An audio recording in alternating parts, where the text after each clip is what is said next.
The Pat McAfee Show. There'll be no rules for our guests, for us, for the things we can talk about. Yes, speaking his mind. I've never had a problem expressing my opinions or my thoughts or anything like that. While being relatable. I haven't had that manufactured fake-ass celebrity that a lot of people have whenever they go on those big networks. I've had a chance to really build my crew, build my following, build my audience. And ridiculous. What am I supposed to do? So I'm supposed to look at something that I can definitely afford and say, nah. Is that what I'm supposed to do? The Pat McAfee Show starts in 3, 2, 1. Hello, beautiful people.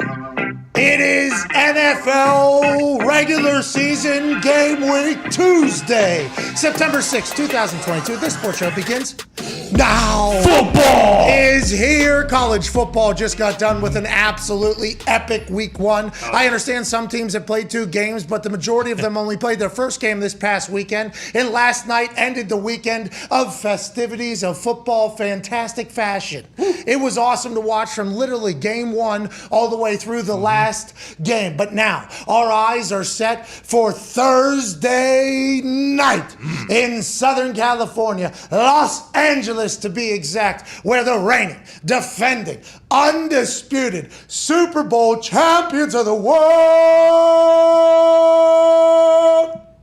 Shout out to like Paul Heyman, Road Dogg, and a bunch of other people that I just mimicked right there. The Los Angeles Rams will play host to the Buffalo Bills, who are currently the odds-on favorite to win the Super Bowl this upcoming season. Us NFL fans have been given a gift from the football gods, saying, hey, the way this season is going to start is the way this entire season is going to go. It is going to be electrifying from kickoff to whistle blow in Phoenix, Arizona, to end this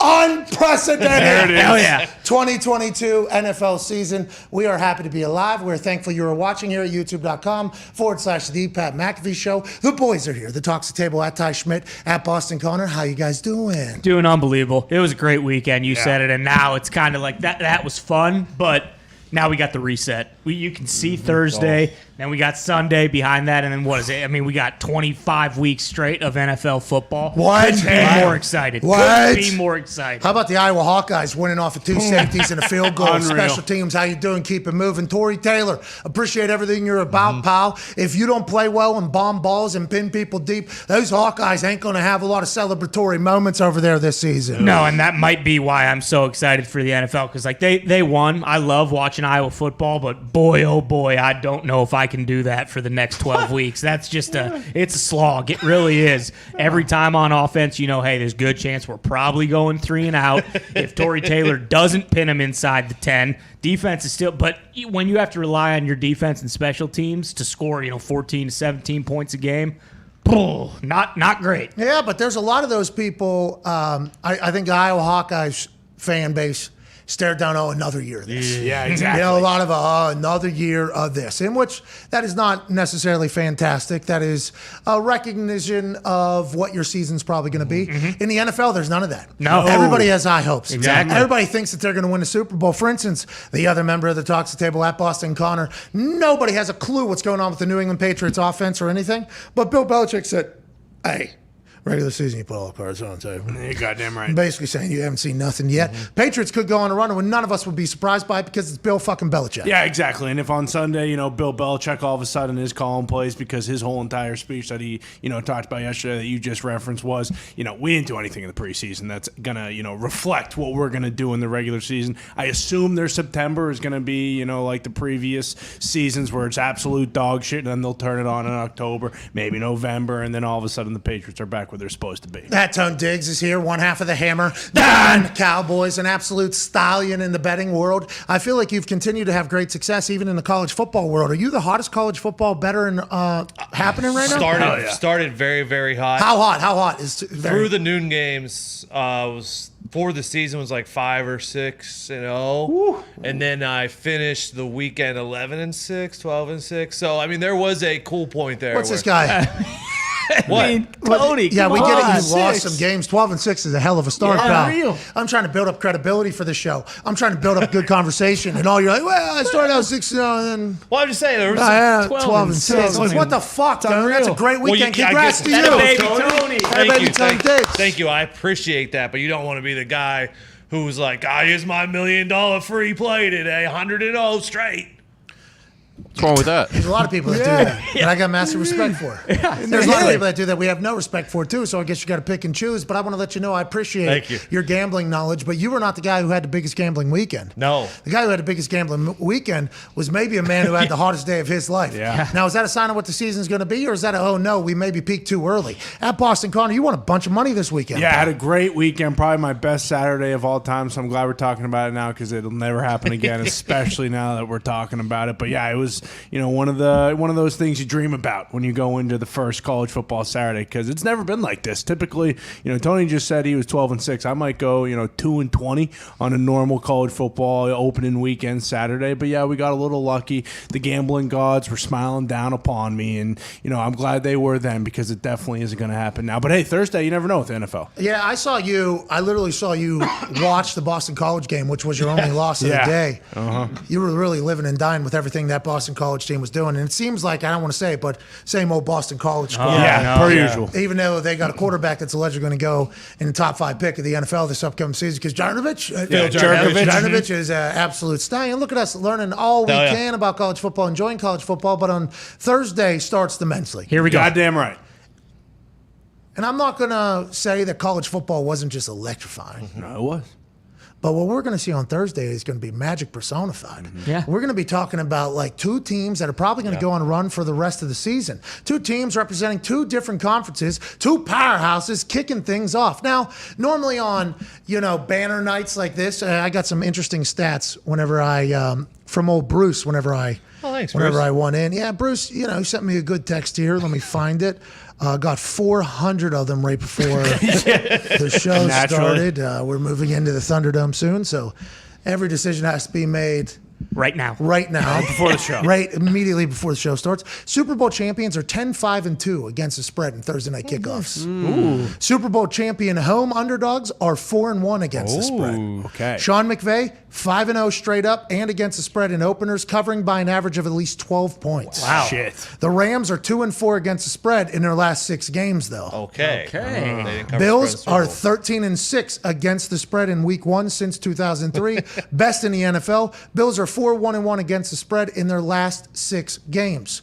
So just like we always say, there's stats on all sides. There you go. Every single bet that we go to place on Thursday Night Football. And, FanDuel has a no sweat bet going on where you are betting, you get a free bet, and then if you lose, you get that money back in free bets, basically. No sweat for Thursday night to kick off the season, and we're all going to win. Oh, yeah. This is the year every human wins every single bet. Every week. Goddamn right. And we've enjoyed, FanDuel being our exclusive sports book, and we've enjoyed what the partnership has been able to bring to us and our families and our lives. But it's a shame that on Thursday night, every human that's betting on FanDuel is fucking winning. Yeah, and that's how right. we're doing this season. Hell yeah. Sorry. There's going to be a chance, though, that we disagree on some things, but overall, we're all going to win on Thursday because we are launching into this season in super positive fashion. We're going to have a film breakdown, but it does appear as if the loading onto the computer has completely failed, and we're not able to do that. not working. Once again, that happened just 2 minutes before we went live. Okay. Thunderdome can't get here soon enough. That's right. All the audio has been completely fucked in my ears. I can barely hear anything. I'm actually hearing me twice in one particular ear. And hearing me once is more than enough. Let alone hearing me twice. I couldn't even fathom what everybody around me is like listening to my show and then having to deal with me at home, but nonetheless, that's what it feels like in this year right here. It'll get figured out because today is going to be a big day. We got Derwin James, the Los Angeles Chargers, just got paid 4 years, $76 million at safety. Damn! Congrats to Big Old Bag. That got delivered to his house. He's incredible at Madden, and the stats with him on the field for the Chargers versus the win-loss stats when he's off the field, alarmingly different. Yes. Tom Telesco knew that. Spanos family knew that. He had to hold in, I believe everything was going positively. Then they announced the extension. He gets paid. He gets broken off. I believe he is an absolute dog. So he should be an incredible conversation. Can't wait for that. Ian Rapoport will join us in the third hour at 2:10 Eastern. We're going to go ahead and give him a couple hours. Normally he joins us in the first hour, but he's just waking up. Sure. He's just sending out his first feeler text in the morning, just getting his first couple phone calls. By the 2 o'clock hour Eastern Standard, he should have some real shit going into this week. There's been a lot of news that have happened over the weekend that we should cover because we, took Monday off. Yeah, we did. Jeez. So a lot has happened because we're a bunch of lazy fucks. That's right. Did you think about what our ancestors had to go through to get to the point where we could just take a fucking Monday off? Absolutely. I absolutely did not. Whoa. What? You're supposed to. That was what yesterday was for. Labor Day's all about. I know. I did. Hand up. That's on me. I didn't think about it once yesterday. This guy ain't come from a union town, obviously. Come on. All right, here in the Rust Belt, I don't know about here, in the Rust Belt, unions became something of a necessity because the way employees were being treated by the greedy corporate fat cats. Sure. Life wasn't sustainable in the way in which they were working. Unions were created. Labor became a whole thing. Some real strides were gained, and then Labor Day becomes a thing, and we celebrate it. Yeah, absolutely. Now, do unions get in the way? I will say. Here and there. Okay? But there is certainly a benefit to everything, just like everything that has a benefit probably has some drawbacks. But I hope yesterday you at least took some time to reminisce a little bit about life that you have and the work that had been done in the past to get to this point. Yeah, absolutely. You did not. You already said you did not. You're Absolutely. a bad guy. You're a bad guy, Ty. But I felt like a lazy fuck yesterday. Went to the Thunderdome, saw how some of the work was doing, seeing if we can get some things done. Shout out to all the people that are working on the Thunderdome on Labor Day because they could have easily taken off, and some of them did. Sure. But we are moving quite along here, and we're excited for the season, but we missed a lot. A lot. 3-day weekend's a lot. Big news. Missed Clash of the Cast, Run Reigns still champion. That's all you need to know. Goddamn right. That's all you need to know. Imperium came back. Clash of the Castle happened. College football happened. The NFL, a lot of shit happened. Yes. Not only cuts and news, but contracts and deals. There is so much to catch up on. Tom Brady commented on his Let's Go podcast. And last year, we didn't get enough of the Let's Go podcast, which I think I signed you to. Yeah, and we took some looks, but Tony kind of referenced there a little early on when you said Tom Brady said some things. There wasn't a lot to be said on the Let's Go podcast usually. Okay, so that is not the case. I assume he said a lot of things, but for whatever reason, nobody was listening to it last year. Right. Nobody was getting any clips. I was excited about it because Tom Brady was on Monday on this Let's Go podcast. Aaron Rodgers on Tuesday. Those two were the finalists basically for the MVP this past year. We're getting to hear them speak in an unfiltered fashion. It's starting to happen now with more people. Micah Parsons doing it. I think Josh Allen was announced to do it. Obviously, Aaron's doing it. Tom's continuing to do it. This is good news for everybody. And on the first Let's Go podcast, I believe, of this season, alongside Larry Fitzgerald and Jim Gray, a Sirius XM podcast, Tom was asked by Jim Gray, sponsored by Ruth's Chris, I think. Yeah, Roost Chris, one of the many sponsors. Yeah, I think Ruth's Christmas was a family dinner. Jim Gray asked Tom Brady about what is going on and what about the 11 days. And Tom Brady's answer was interesting. And there's one omission from his speech that everybody is saying is quite glaring. But do you notice a difference? Is there a difference now? And if so, how would you describe it? Yeah, I think there's a good difference. I think for all of us, as you get older, life changes quite a bit. I think there's different responsibilities that take form in your life. There's different perspective you gain. When I was 25, all I did was think about football. That was my life. It was eat, sleep, drink, football.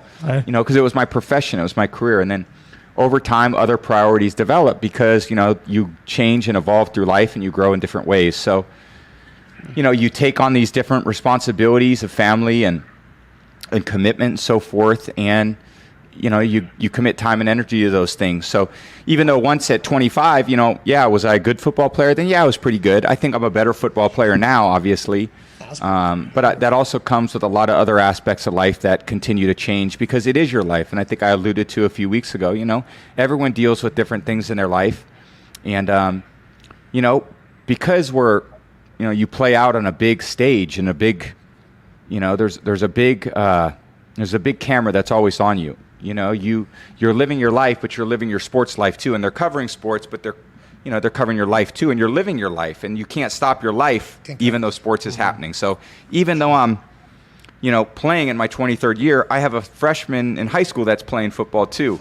I have, a 12-year-old that's going through his life. I have a 9-year-old that's going through her life. So, and I have parents, and I have, a lot of things that are really important, off-field pursuits and goals that you're trying to maximize as well. So, we all have different things that are going on, and I think once football season comes, I really lock in on what I need to do and how I need to focus and the kind of commitment I need to make for the organization so that we can maximize our potential as a team. And that's the commitment I've always made, and I've tried to do that in the best way possible and try to bring as much joy as I can to the people that are watching. I never felt like I ever wanted to cheat anyone with that. Well, a couple things said there at the end. Most joy for people. He definitely got booed at the Hall of Fame just a couple years ago because how much pain and agony he has brought to a lot of people out of his greatness. And he said he never cheated anybody out of any of that. A lot of people are saying, "Oh, ain't that interesting? Where's the ball inflation?"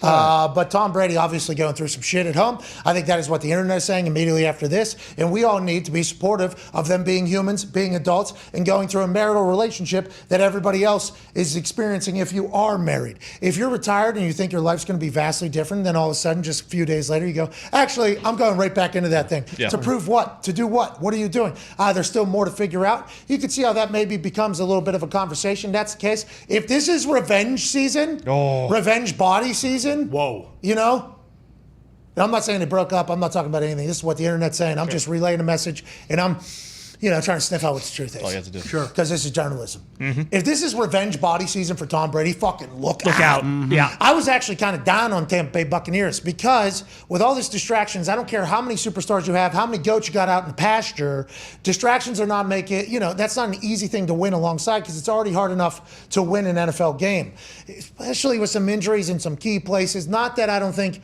old Hainsey, Bob Hainsey's not going to be able to do a trick with Jensen out there, but you're losing an all-pro. Basically, Tom Brady's, there's a lot of, who knows what's going on. Now that I'm hearing maybe he's just fully focused on football, and also his oldest son's Jack going into a freshman football, got to set the standard for him.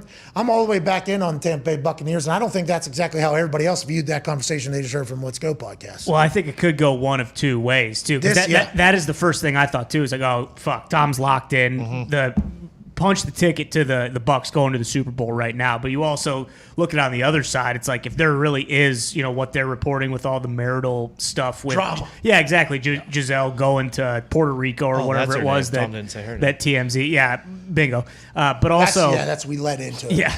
But also like, how doesn't that hang over your head? If you're not just like, because if he does just dive head in, it's like, does that solve anything? You assume that just makes everything in his personal life worse. And as the season drags on and it requires more time and attention when the games start to matter more, like that I feel like that is a tough thing to balance. I think Tom Brady only knows one way, right? Yeah. I think that he only knows one way, and obviously that way was something that he had naturally, but then Bill Belichick, molded him even more so into how he should be spent. I think his work ethic was always incredible. Yeah.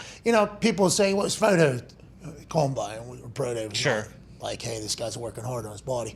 But I think he was always like a perfectionist, like a kind of over-compulsive, excessive compulsive. Excessively compulsive on a lot of things. And then he was just kind of waiting for his opportunity. And then obviously in New England he did. So I think him with his work ethic, with his drive, with his passion, with his entire buy-in-ness to every single season. When he said he was 25, all he did was eat, sleep, drink, football. Mm-hmm. I mean, he was also going on and winning a bunch at that point too. Yeah. So it's like his entire life has brought a lot of riches and success with him doing things the way he has done things on the football field. Now, I don't want this to be like TMZ around here because we have no reason to be talking about anybody. But Giselle was also the GOAT, right? Oh yeah. She was Big also, time. And in that documentary, the Man in the Arena. The Man in the Arena, they even talked about how Giselle had to put her, like, a lot of her opportunities to the side because Tom with football. So whenever you see that type of thing in the documentary, you have to wonder yourself, whenever he decides to retire, do you think Giselle was maybe thinking like, okay, now I can focus and do some shit,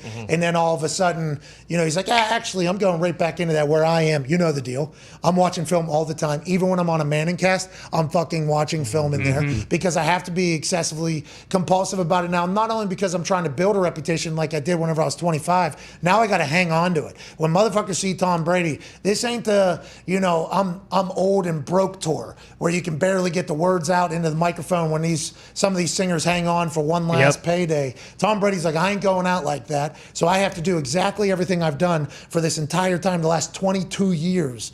And I assume that was probably a pretty big talking point within the household. Yeah. And you could see how that's the case, but you could also see how Tom maybe goes, this is the only thing that has brought me happiness, success. Yeah.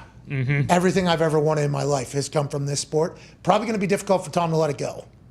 Yeah. Impossible. So probably going to be difficult for Tom to let it go. So whenever, your significant other says, I've put everything on hold for you for 2 decades, basically. Yeah. I've had opportunities to do a lot of things. She has. I think she's had a lot of success. Everybody's always talked about it. But there's probably more that she's probably been able to, could have tapped into if she didn't have to worry about everything else that while Tom was doing his thing.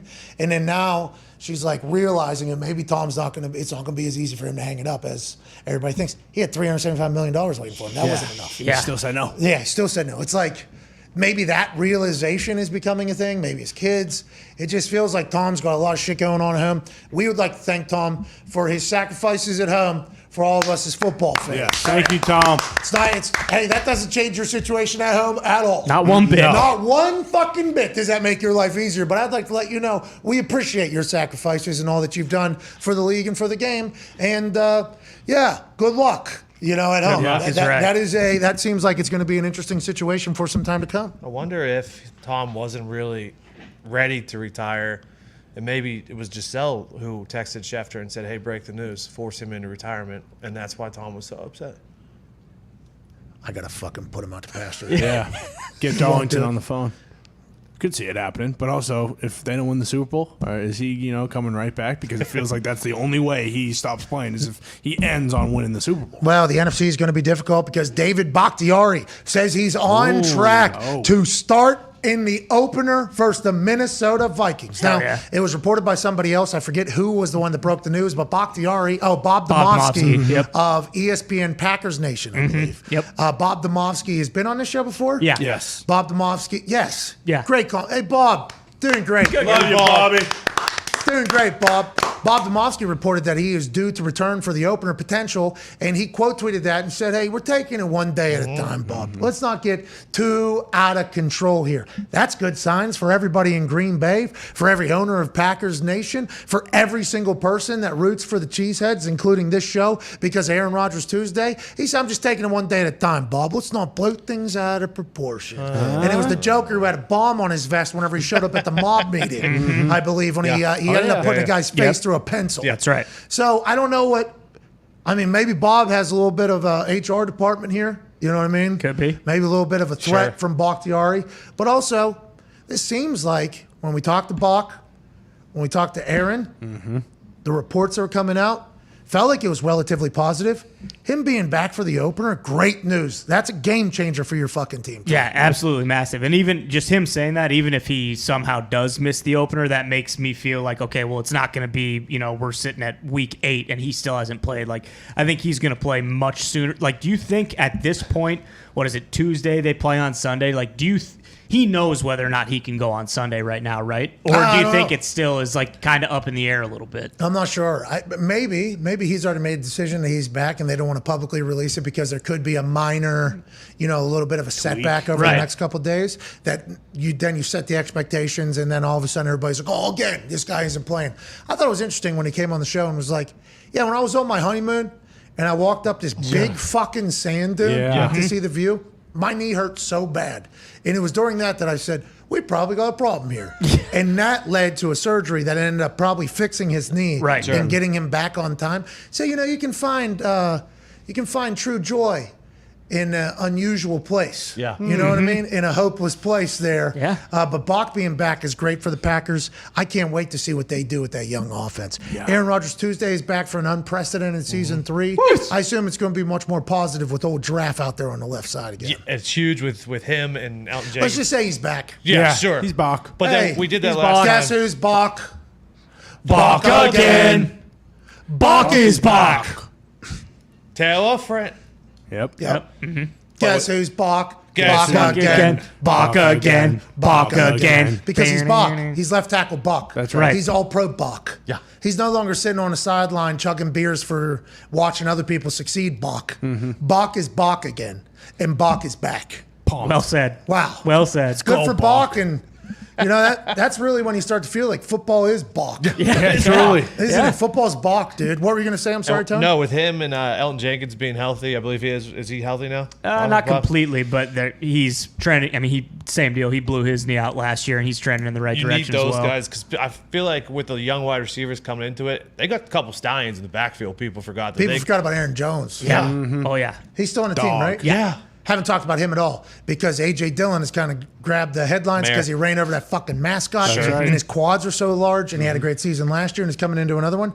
Aaron Jones, run, catch, everything. Yeah. Absolute dog in the backfield. You get a good offensive line. You have the potential of play action. I mean, Aaron could probably make anybody open at that point, let alone people he's saying he ain't never seen run around the field before. He said there's a giraffe running around like a goddamn gazelle out there. We ain't never seen a guy like that before. He's excited. Packers fans should be excited. And Bach is Bach again. Hell yeah. Let's move along here. Left tackle Jason Peters, who's 40 years old, formerly of the Philadelphia Eagles. Everybody calls this guy probably the greatest left tackle of all time. Super athletic, super powerful, absolute dog. Was able to play the left tackle position at a high level for a long time. Now at the age of 40, Whitworth just won a Super Bowl with the Rams at the age of 40 plus at left tackle, which is the most athletic position on the offensive line. Apologize for saying it to all you guards and centers and right tackles. They know. They know. They know. Most athletic position where you're taking on absolute stallions or getting paid hundreds of millions of dollars to get to the quarterback. You're the blind side. You're protecting a $500 million asset behind you. It's a difficult position. Last week, whenever the Dallas Cowboys lost their left tackle, they thought they were going to keep it in-house. They signed 40-year-old Jason Peters. Good for him. I assume he's all the way back. Ian Rapoport was the first on the case. The Cowboys have agreed to terms with future Hall of Famer offensive tackle Jason Peters. Source said. So just one source told him that. So Jerry Jones said, hey, fucking, guess what? You remember this guy, Jason Peters? He's been playing in the NFL for 20 years. He's a fucking cowboy. Another year for the 40-year-old who figures to help Dallas out of position of need. The former Eagles legend lives in Texas and now joins his hometown team. Now, I did see that it is not his hometown. He is from like an hour and a half, 2 hours away, and Ian got dunked on by somebody in Texas doing that. naturally. But he is a Texas boy playing for the Dallas Cowboys. At a position of need. We'll see if he still got it. They're going to find out quick. Huge there because Jerry said that the Dallas Cowboys go through Ezekiel Elliott this year. That's what he said? He also. Same offense coordinator? Yep. Gilmore. Same Dak Prescott? Yep. Oh, okay. Less wide Mike receivers. McCarthy still there? Yeah. Yep. Yeah, that ball goes through the backfield. Yeah, they're going to throw it 60 times a game. Yeah. I mean, good idea there, Jerry. You can put that as publicly as you want to, but whenever push comes to shove and shit needs to happen, they're going to start slinging that rock. I mean, that's just what's going to happen. Dak Prescott's broken like every record every single time he's gone in there, and they still have yet to win the playoffs, which is probably why Jerry Jones is like, hey, we need to start fucking – let's start running that ball. Let's get these boys off the fucking field here. Let's go ahead and run this defense down so then Dak can do his thing. They don't win. I don't know what's going to happen with Mike McCarthy, but we all assume that Sean Payton, who was on Up and Adams this morning, Kay Adams' new show on FanDuel TV debuted today. Congrats, Kay. Congrats to Kay and to FanDuel TV. Formerly TVG, now FanDuel TV on all your local markets, and you can find them online at any platform, basically. They're on basically everything. Kay Adams had Sean Payton on earlier. He looked like he was having a good time. Yeah, he looked like absolutely. he's ready to go, taking a little break from coaching the game. He's working for NFL Fox Sunday, I believe. He's allegedly in the driver's seat to take over that team if they don't make the playoffs this year. Do they make the playoffs this year? Because the NFC East is the NFC East? I didn't. What are the odds? Can we get the odds for the divisions? I don't know what all graphics are I working. believe it's changed because it used to be the Cowboys were not heavy favorites, but and then it was even at one point. The Eagles may be even better odds than them now. Yeah, they are. So the NFC East, Dallas Cowboys plus 145 to win that thing. Eagles tied with them. That was after the left tackle got hurt. That ended up being a two-horse race in the NFC East between the Eagles, who seem like building and all facets over there. Sirianni gets another year of experience doing rock, paper, scissors with folks. A.J. Brown. The defensive side of the ball. So Jordan Davis. Yeah, they were Georgia. Big dude. Yeah. Humble guy. Yeah. Just traded for CJ GJ. Yes, bringing in an absolute dog on the back end. And then Washington Commanders with Carson Wentz plus 550. And then the Giants, who I know new regimes try to make old regimes look bad. Because new regimes are always going to say, oh, look what we had to deal with. Look what we had. I don't think the new regime over there in New York, Joe, and Daboll have to do much to make Gettleman look like a fucking idiot. Yeah. They've had to redo contracts so many times to try to open up a little bit of space. When you say, like, Galladay is getting paid more than, I think, like 15 of the top 20 quarterbacks this season. That's a wide receiver, by the way, who's not, I don't know, projected fantasy points because we got a draft coming up tomorrow night. Yep. First time I'm playing fantasy tomorrow. Me and CFO fucking, okay? Make it happen. We're about to win this thing, too. Okay. I don't know what Galladay's projections is. Probably not great. I have no idea. Then he just had to redo Leonard Williams' contract. He was getting paid more than Aaron Donald in 2023 now because they had to redo the contract. Gettleman was trying to hand out cash to turn his team around quickly, kind of like what the Jaguars are doing right now, but none of them seem to hit, and the team is in a worse spot than they were before he got there. So I guess the Jaguars are going to have to see how it pans out. But that Gettleman guy, every day that passes, his shit looks worse, it seems like, over there for the Giants. They're fucked. Yeah, absolutely. And I think Daboll and Wink and Joe and all of them, that's a great lineup of people. But if you're constructed in a terrible fact, are the Giants ever going to be good? Hey, Bruce, are you guys ever going to be good again over there? Honestly, it's a damn shame, I think, whenever you listen to Eli and Strahan and Canty, even everybody talk about the history of the Giants franchise. They went on that run. They've always been gritty. They had it in there. Big Tuna was back there running shit. I mean, he was the guy. Now they're just literally a laughing stock, and they're still dealing with the previous GMs here 2-3 years later. It's only going to continue to get worse. Yeah, until they get all those contracts off the books. They really But it's all fake. Yeah, it's all fake. Yeah. And Daniel Jones, they didn't pick up his fifth-year option, so you know that it's like, hey, if Daniel Jones doesn't ball out, which, you can expect what you want, but probably not going to happen. Whoa. What's the word positive? Yeah, absolutely. Staying positive. But, like you said, Kenny Galladay, who I think had 0 touchdowns last year, is getting paid more than, like, Tyreek Hill. James Bradbury, the corner they paid, they let him go, and now he's on the Eagles, still in the division, making that team much better. So it really is one of those things where it feels like this year's already a wash for the Giants and Daboll and Joe Shane, just because of the fact that they have nothing to work with. I kept saying Joe. I couldn't get it out of my mouth. Joe Shane. Yeah, but it's spelled Shane, right? Yeah, Shane. And I almost said scone because of quills. Yeah. Well, at the Rangers game, they didn't even know it's in his own city. Remember they cropped him out and they just had Daboll and he was sitting right next to him? Yeah, but they go prove themselves in that. That's right. And Daboll, was big drunk at every fucking hockey game. Yeah, he was. Enjoy his good times, pal. Maybe that's why he's not calling plays this year. Who, Daboll? Yeah, he said Mike Kafka's calling plays. Okay, so that's a great transition into a real conversation. There's numerous places that we don't know who's calling plays on offense. This is a talking point that I'm not sure we've ever had before. Normally going into a season, it's pretty well established who's going to be calling plays. Hey, who's running the game for our offensive side? Who's been working with the quarterback? Who's been working with the offense? Who understands the flow of the game, what they want to accomplish? Normally, we're at a point where it's like, we know, and it's not really even a talking point. It's just like, correct. You talk about the quarterback, you don't really normally talk about the play caller unless the play caller is the head coach, and then that gets added into a conversation that the head coach has. It's never like a talking point. And I might be wrong. We're only in this game like 4 or 5 years at this point. But this year it's a real talking point. Obviously with New England, nobody has a clue what the fuck's going to happen. There's another. I had no idea that the Detroit Lions are currently in the middle of a who the hell is calling the fucking plays for this season conversation. That is taking place right now. Yep. And MCDC had a press conference, and he didn't give us any answers on who's calling plays. He actually gave us a little insight into what it's like to once have the power to call plays, and then maybe a conversation is had about you no longer calling the plays and kind of the emotions behind it. MCDC, Motor City Dan Campbell, head coach of the Detroit Lions, talking about something that maybe the local people knew. I did not even know it was a conversation, but MCDC is awesome. Here's what he has to say about calling plays in the NFL. Do you feel like he's ready to call plays this Sunday? And Yeah, but I think I am too. So this is going to be good. It's be fun. Man. And he's done a great job. Yeah, he's good. Huh? I said, who's going to call him? Well, this is going to be interesting to find out. I'm excited to know too.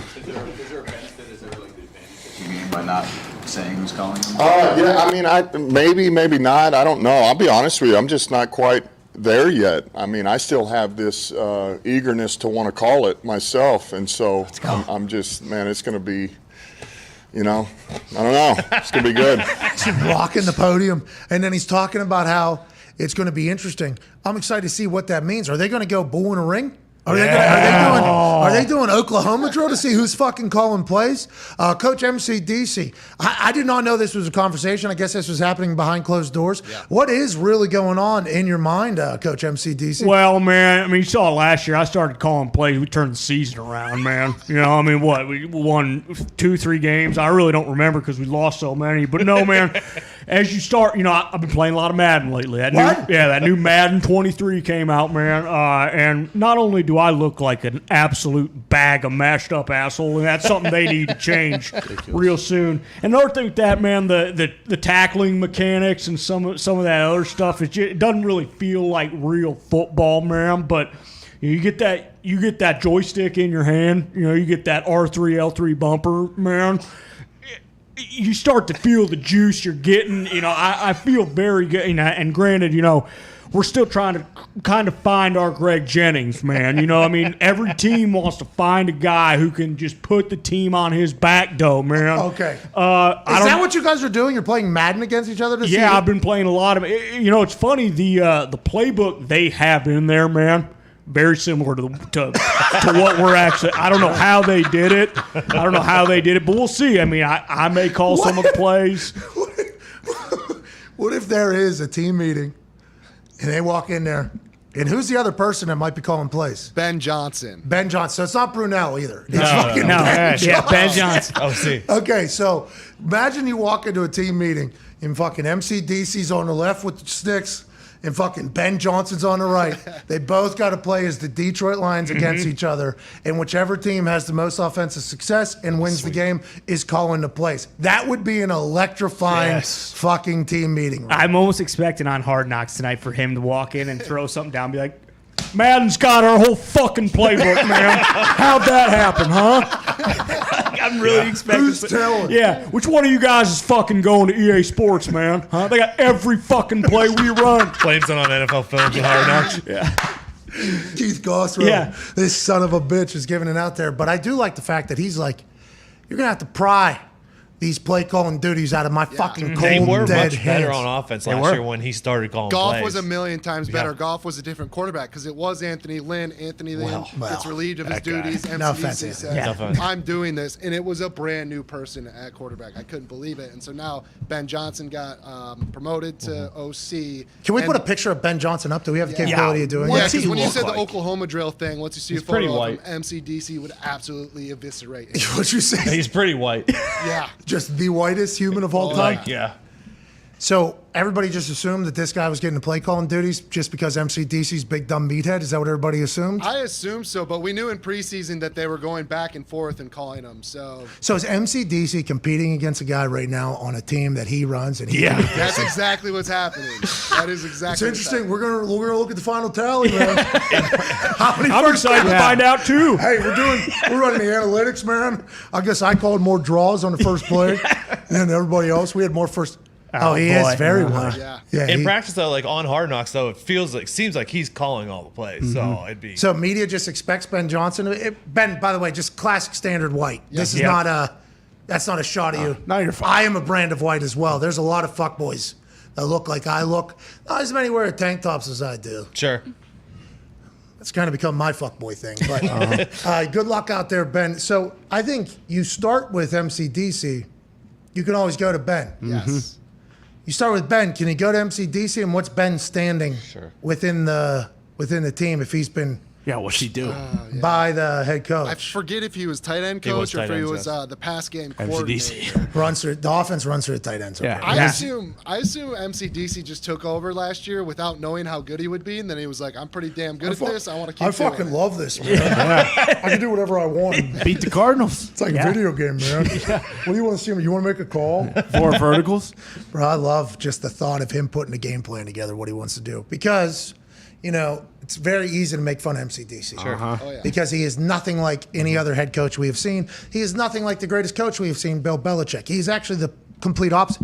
Gives a lot to the media, has personality, does 40 fucking up downs. Not that Bill Belichick wouldn't, but he is just his own human, and he is nothing like anything else. Him and Vrabes, I guess, kind of similar, but Vrabes says shit to the media. Sure. Vrabes doesn't say a single thing to the media. MCDC is an entity in of himself, and he's like nothing else. So it's easy to judge somebody like that. Same thing with Aaron. Aaron is an anomaly, an alien. He's nothing like what he's supposed to be, back-to-back MVP. So he's easy to judge. What if MCDC is like the greatest, fucking game planner in the history of fucking games? It's possible. Last year was his first year calling plays. He's settling in. It's going to be interesting. Maybe he's thinking like, I'm hitting my prime right now. You should see the shit I'm dialing up in practice. I'm cooking up this fucking defense. Deuce Staley, you see Deuce yelling at Aaron Glenn every day? That's because what the fuck I'm calling out there. I wonder if that's really happening in his head right now. Well, and I think he's obviously like a big proponent of collaboration with his other coaches and stuff like that. But he also is he is, from at least what we've seen, like he's not a pass the buck guy. Like he doesn't want there to be like a built-in excuse. Like if they do start off shitty, it's like, well, I wasn't calling the plays, man. So now I'm going to call the plays and we're going to win some games. Like he doesn't seem like that kind of guy. It seems like he was almost like, hey, if this ship is going to go down, I'm going to go down with it. So if that means him calling the plays from the get-go, like I think that makes more sense for kind of what he's shown everyone who he is. Think about him going into the games. Dash, focused up. Yeah. Let's go, Dan. Let's fucking go, man. Get that call sheet. Jared, JG. Yeah. I'm gonna need you here. Just that whole process, because he's in the game now. Yes. Not that head coaches aren't. No offense, fuck head coaches. You get enough money for me to say this.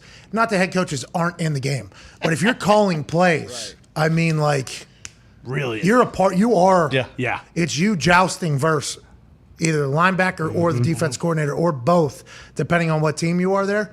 So it's a different life. I assume when you're not calling plays as a head coach, Mike McCarthy was enjoying it, remember? Yeah. Mike McCarthy used to call plays. Gets doused. So Kellen Moore's going to do it. I'm good.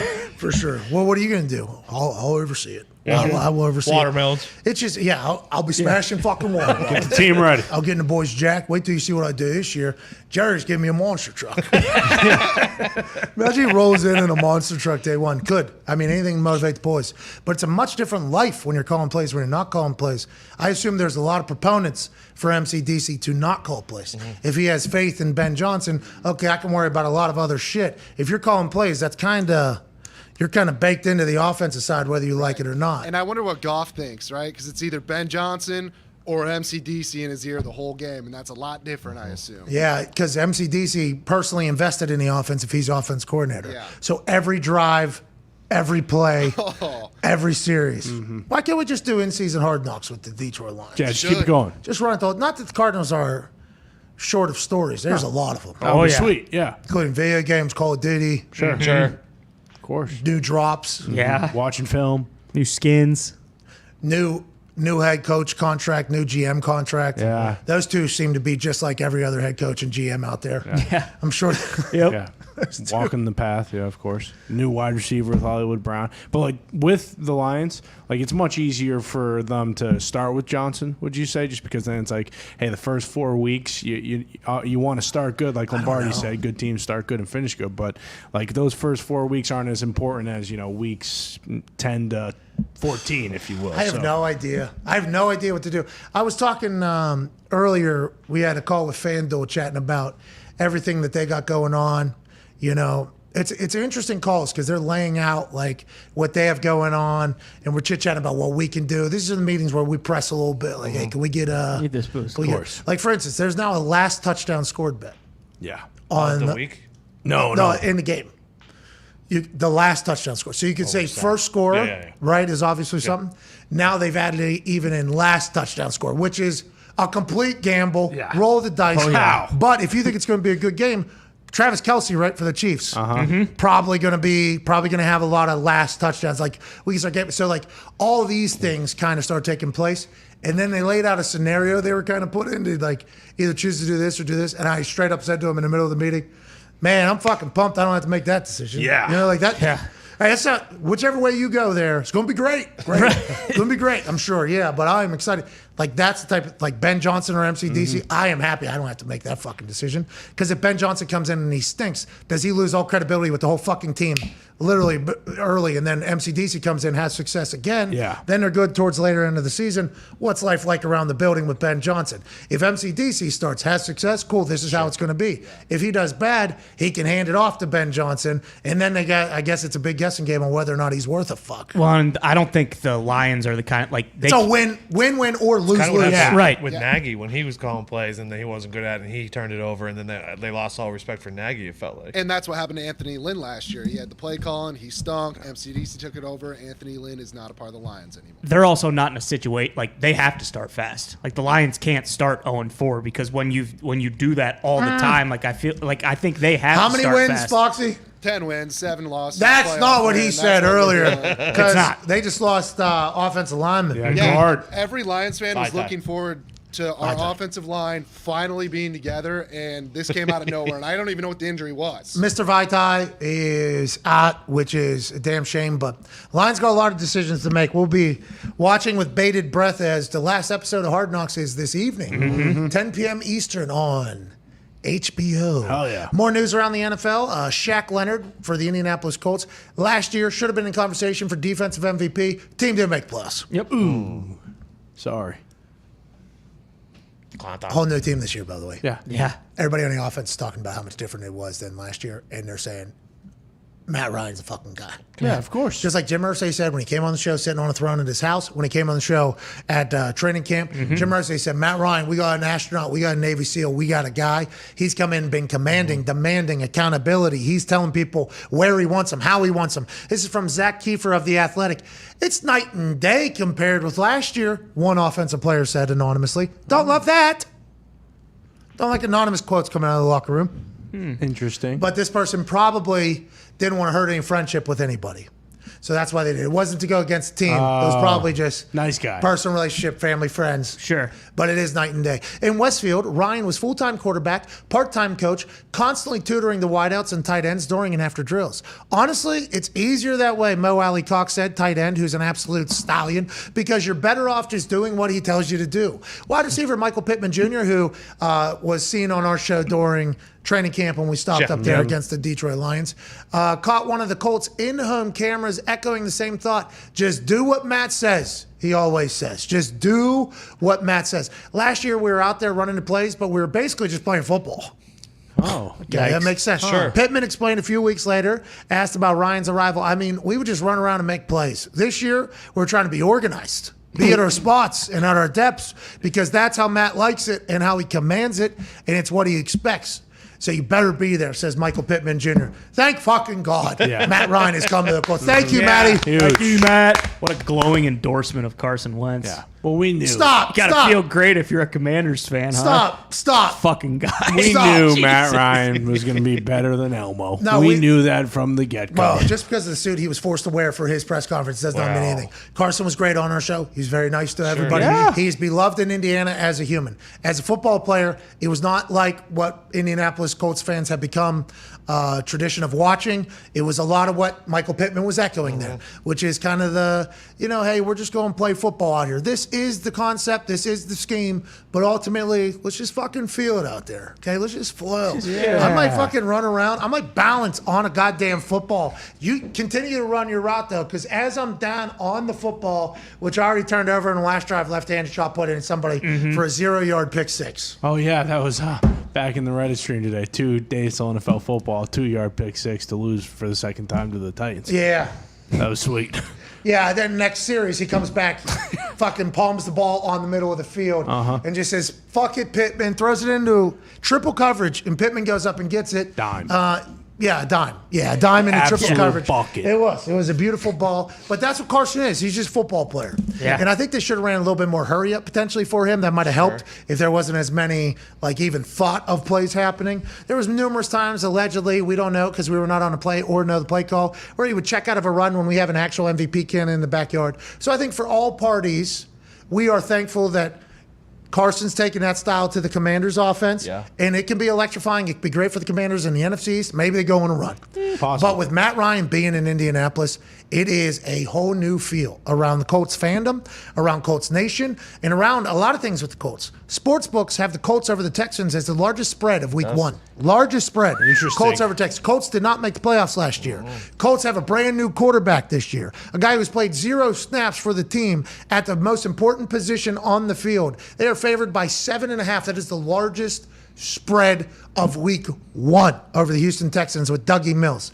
Now, I don't know how I feel exactly about that. I'll be forced to bet on the Colts because it's fucking Week 1, and I'm a Colts fan. But a lot of that is because of how good the team is around Matt Ryan. That defense is fucking unbelievable. If they play adding Gilly Lock to the island, Kenny Moore, who I think has a few years left on his contract, they're in contract negotiation, so if he's still trying to hunt a bigger bag, that's awesome. DeForest Buckner, Grover down there, and then you have Shaq Leonard back, maybe healthier than he's ever been. Now, they're reporting that he'll never be at 100%. Nobody's ever at 100%. But if you recall, he had an ankle injury all last year that they couldn't fucking figure out, and they learned that it was actually a nerve in his back was being pinched that was affecting his ankle. Couldn't even use his ankle, and it was painful. So this guy had however many tackles, let's say 1,000, just say 100,000.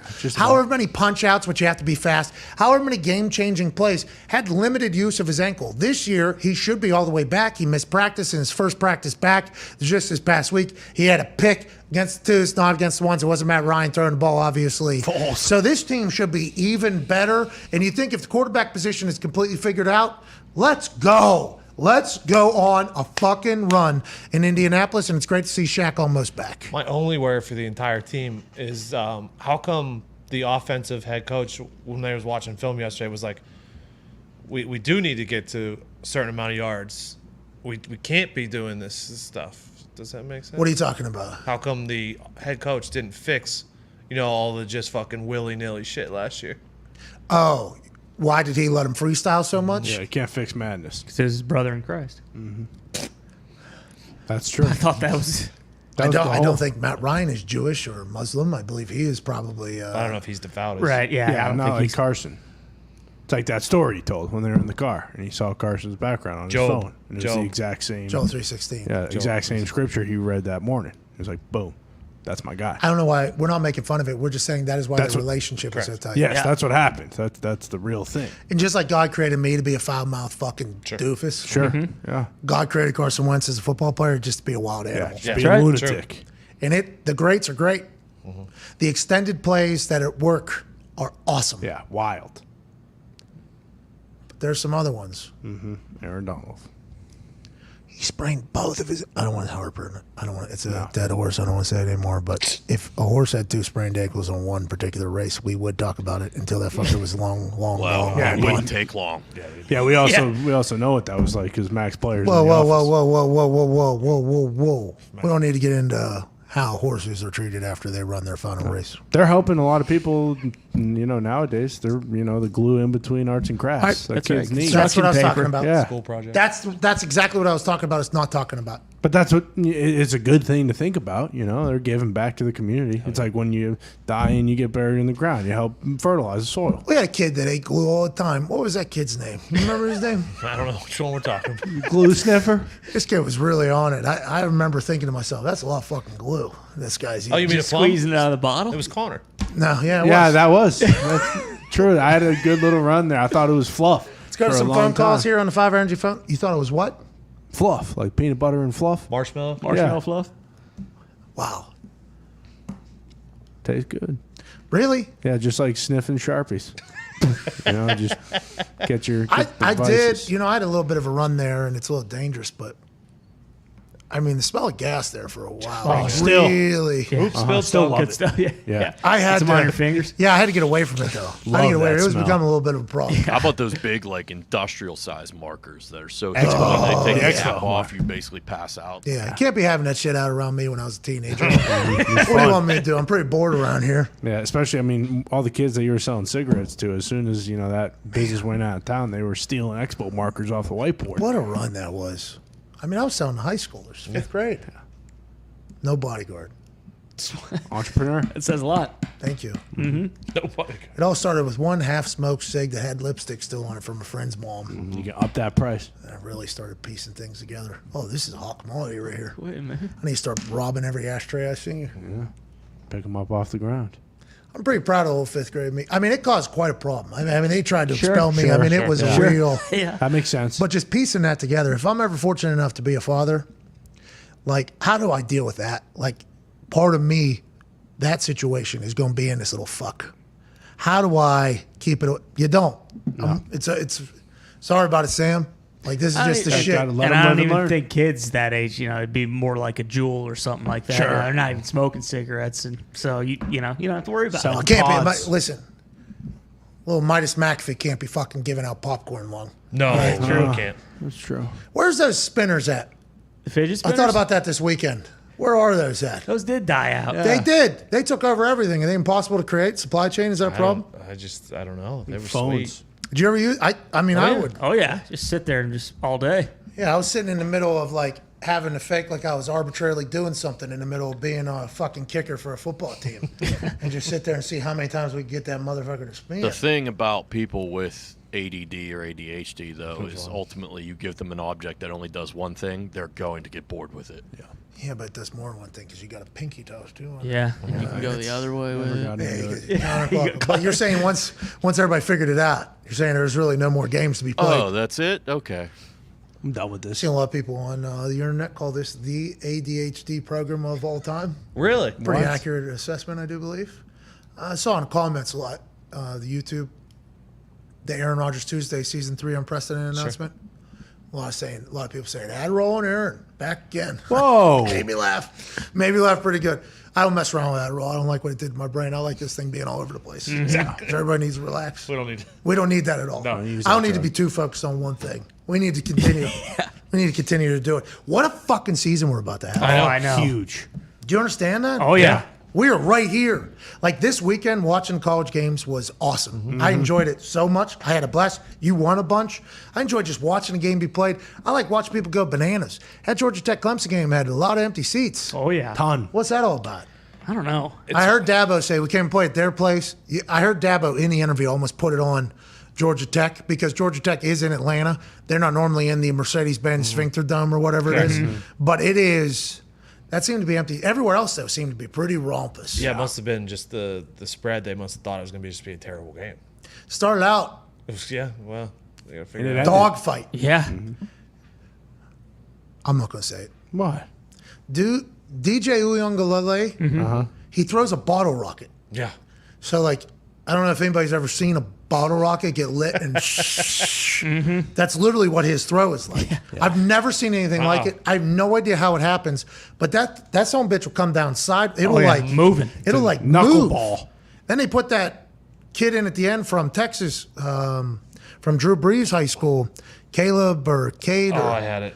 whatever his name was. Freshman, 5-star. Yeah, he's a beast. He runs like a 4.3, and he threw a rocket on a guy, literally right on a guy's. And I'm intrigued to see how Dabo handles that whole thing because DJ Uyunglele is conversation for being the starter. He looked pumped. That freshman, Cade Klubnik. Klubnik. Nailed it. Yeah. I mean, without those two block punts, their offense really did nothing. A lot of block kicks. Yeah. Lot. Ton. Lot of block. The kicking setup in college football with the 3-up backs and everybody spread so that you can run to the side and everybody can get down the field before the ball is punted, so then kind of eliminates the return. The rules are set up for college football to punt like that. It was to be had, I think, for a long time, that particular setup. I was doing that style of punting in college, what was that, 15 years ago? Long time. always had questions. People would always get close, but nobody ever like really focused on taking advantage of it. Seems like going into this season, a bird call was sent out like, hey, we can fucking go get this. Yeah. There's people just running right through.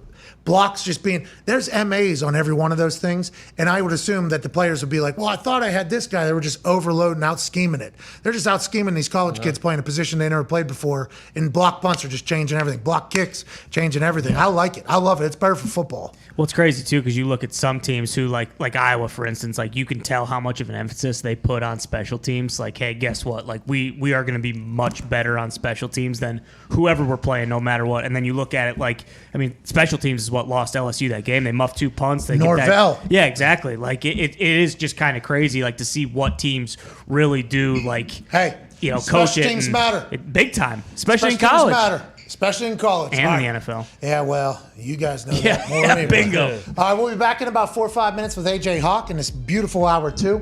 Derwin James will also join us in about 10 minutes of the Los Angeles Chargers, fresh off a brand new bag. We'll see you in 5. I need 5! We'll see you then.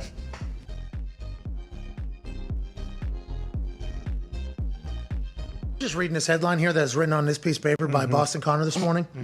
Lou Holtz sent Brian Kelly several letters over his Notre Dame tenure to no response. This must have slipped through the cracks in the group text. Sports Illustrated is reporting, while talking to reporters this past week, Lou Holtz shared that while Brian Kelly was at the helm, he wrote him several letters over his tenure as coach. Unfortunately, Holtz said he never got a response. So... obviously we gotta go. Well. Looks like I wasn't fibbing when I said that Brian Kelly was a big old piece of shit. You write this guy letters, you try to tell him, hey, this is exactly what you need to do if you want to be a successful coach at Notre Dame. Okay, he didn't fucking respond to me once. You know how long it takes me to write these goddamn handwritten letters? I'm not typing them on a Macintosh. I'm not typing them on the Dell. I'm dipping my ink in the quill, and I'm writing these handwritten letters. And what does he do? He says, hey, you know what, Lou? I won't write you a letter, but I'll send some kid into a cherry picker with 85-mile-an-hour winds, and I'll kill him. And then guess what? I still won't write you a letter back. He can apologize, but it doesn't matter because Notre Dame's in the right spot. We got Marcus Freeman with 17-point underdogs at Ohio State. And I wouldn't be surprised if Brian Kelly gets run out of LSU because before too long, the boosters down there are going to find out what I found out. And that's that he's a big old steaming bag of shit. Coach, isn't it a chance that you with those handwritten letters that he never got them? He was just checking his email? No, you kidding me? If I fucking write a letter, it's getting on the head coach's desk, okay?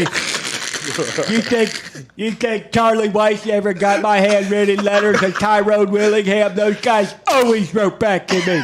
Always.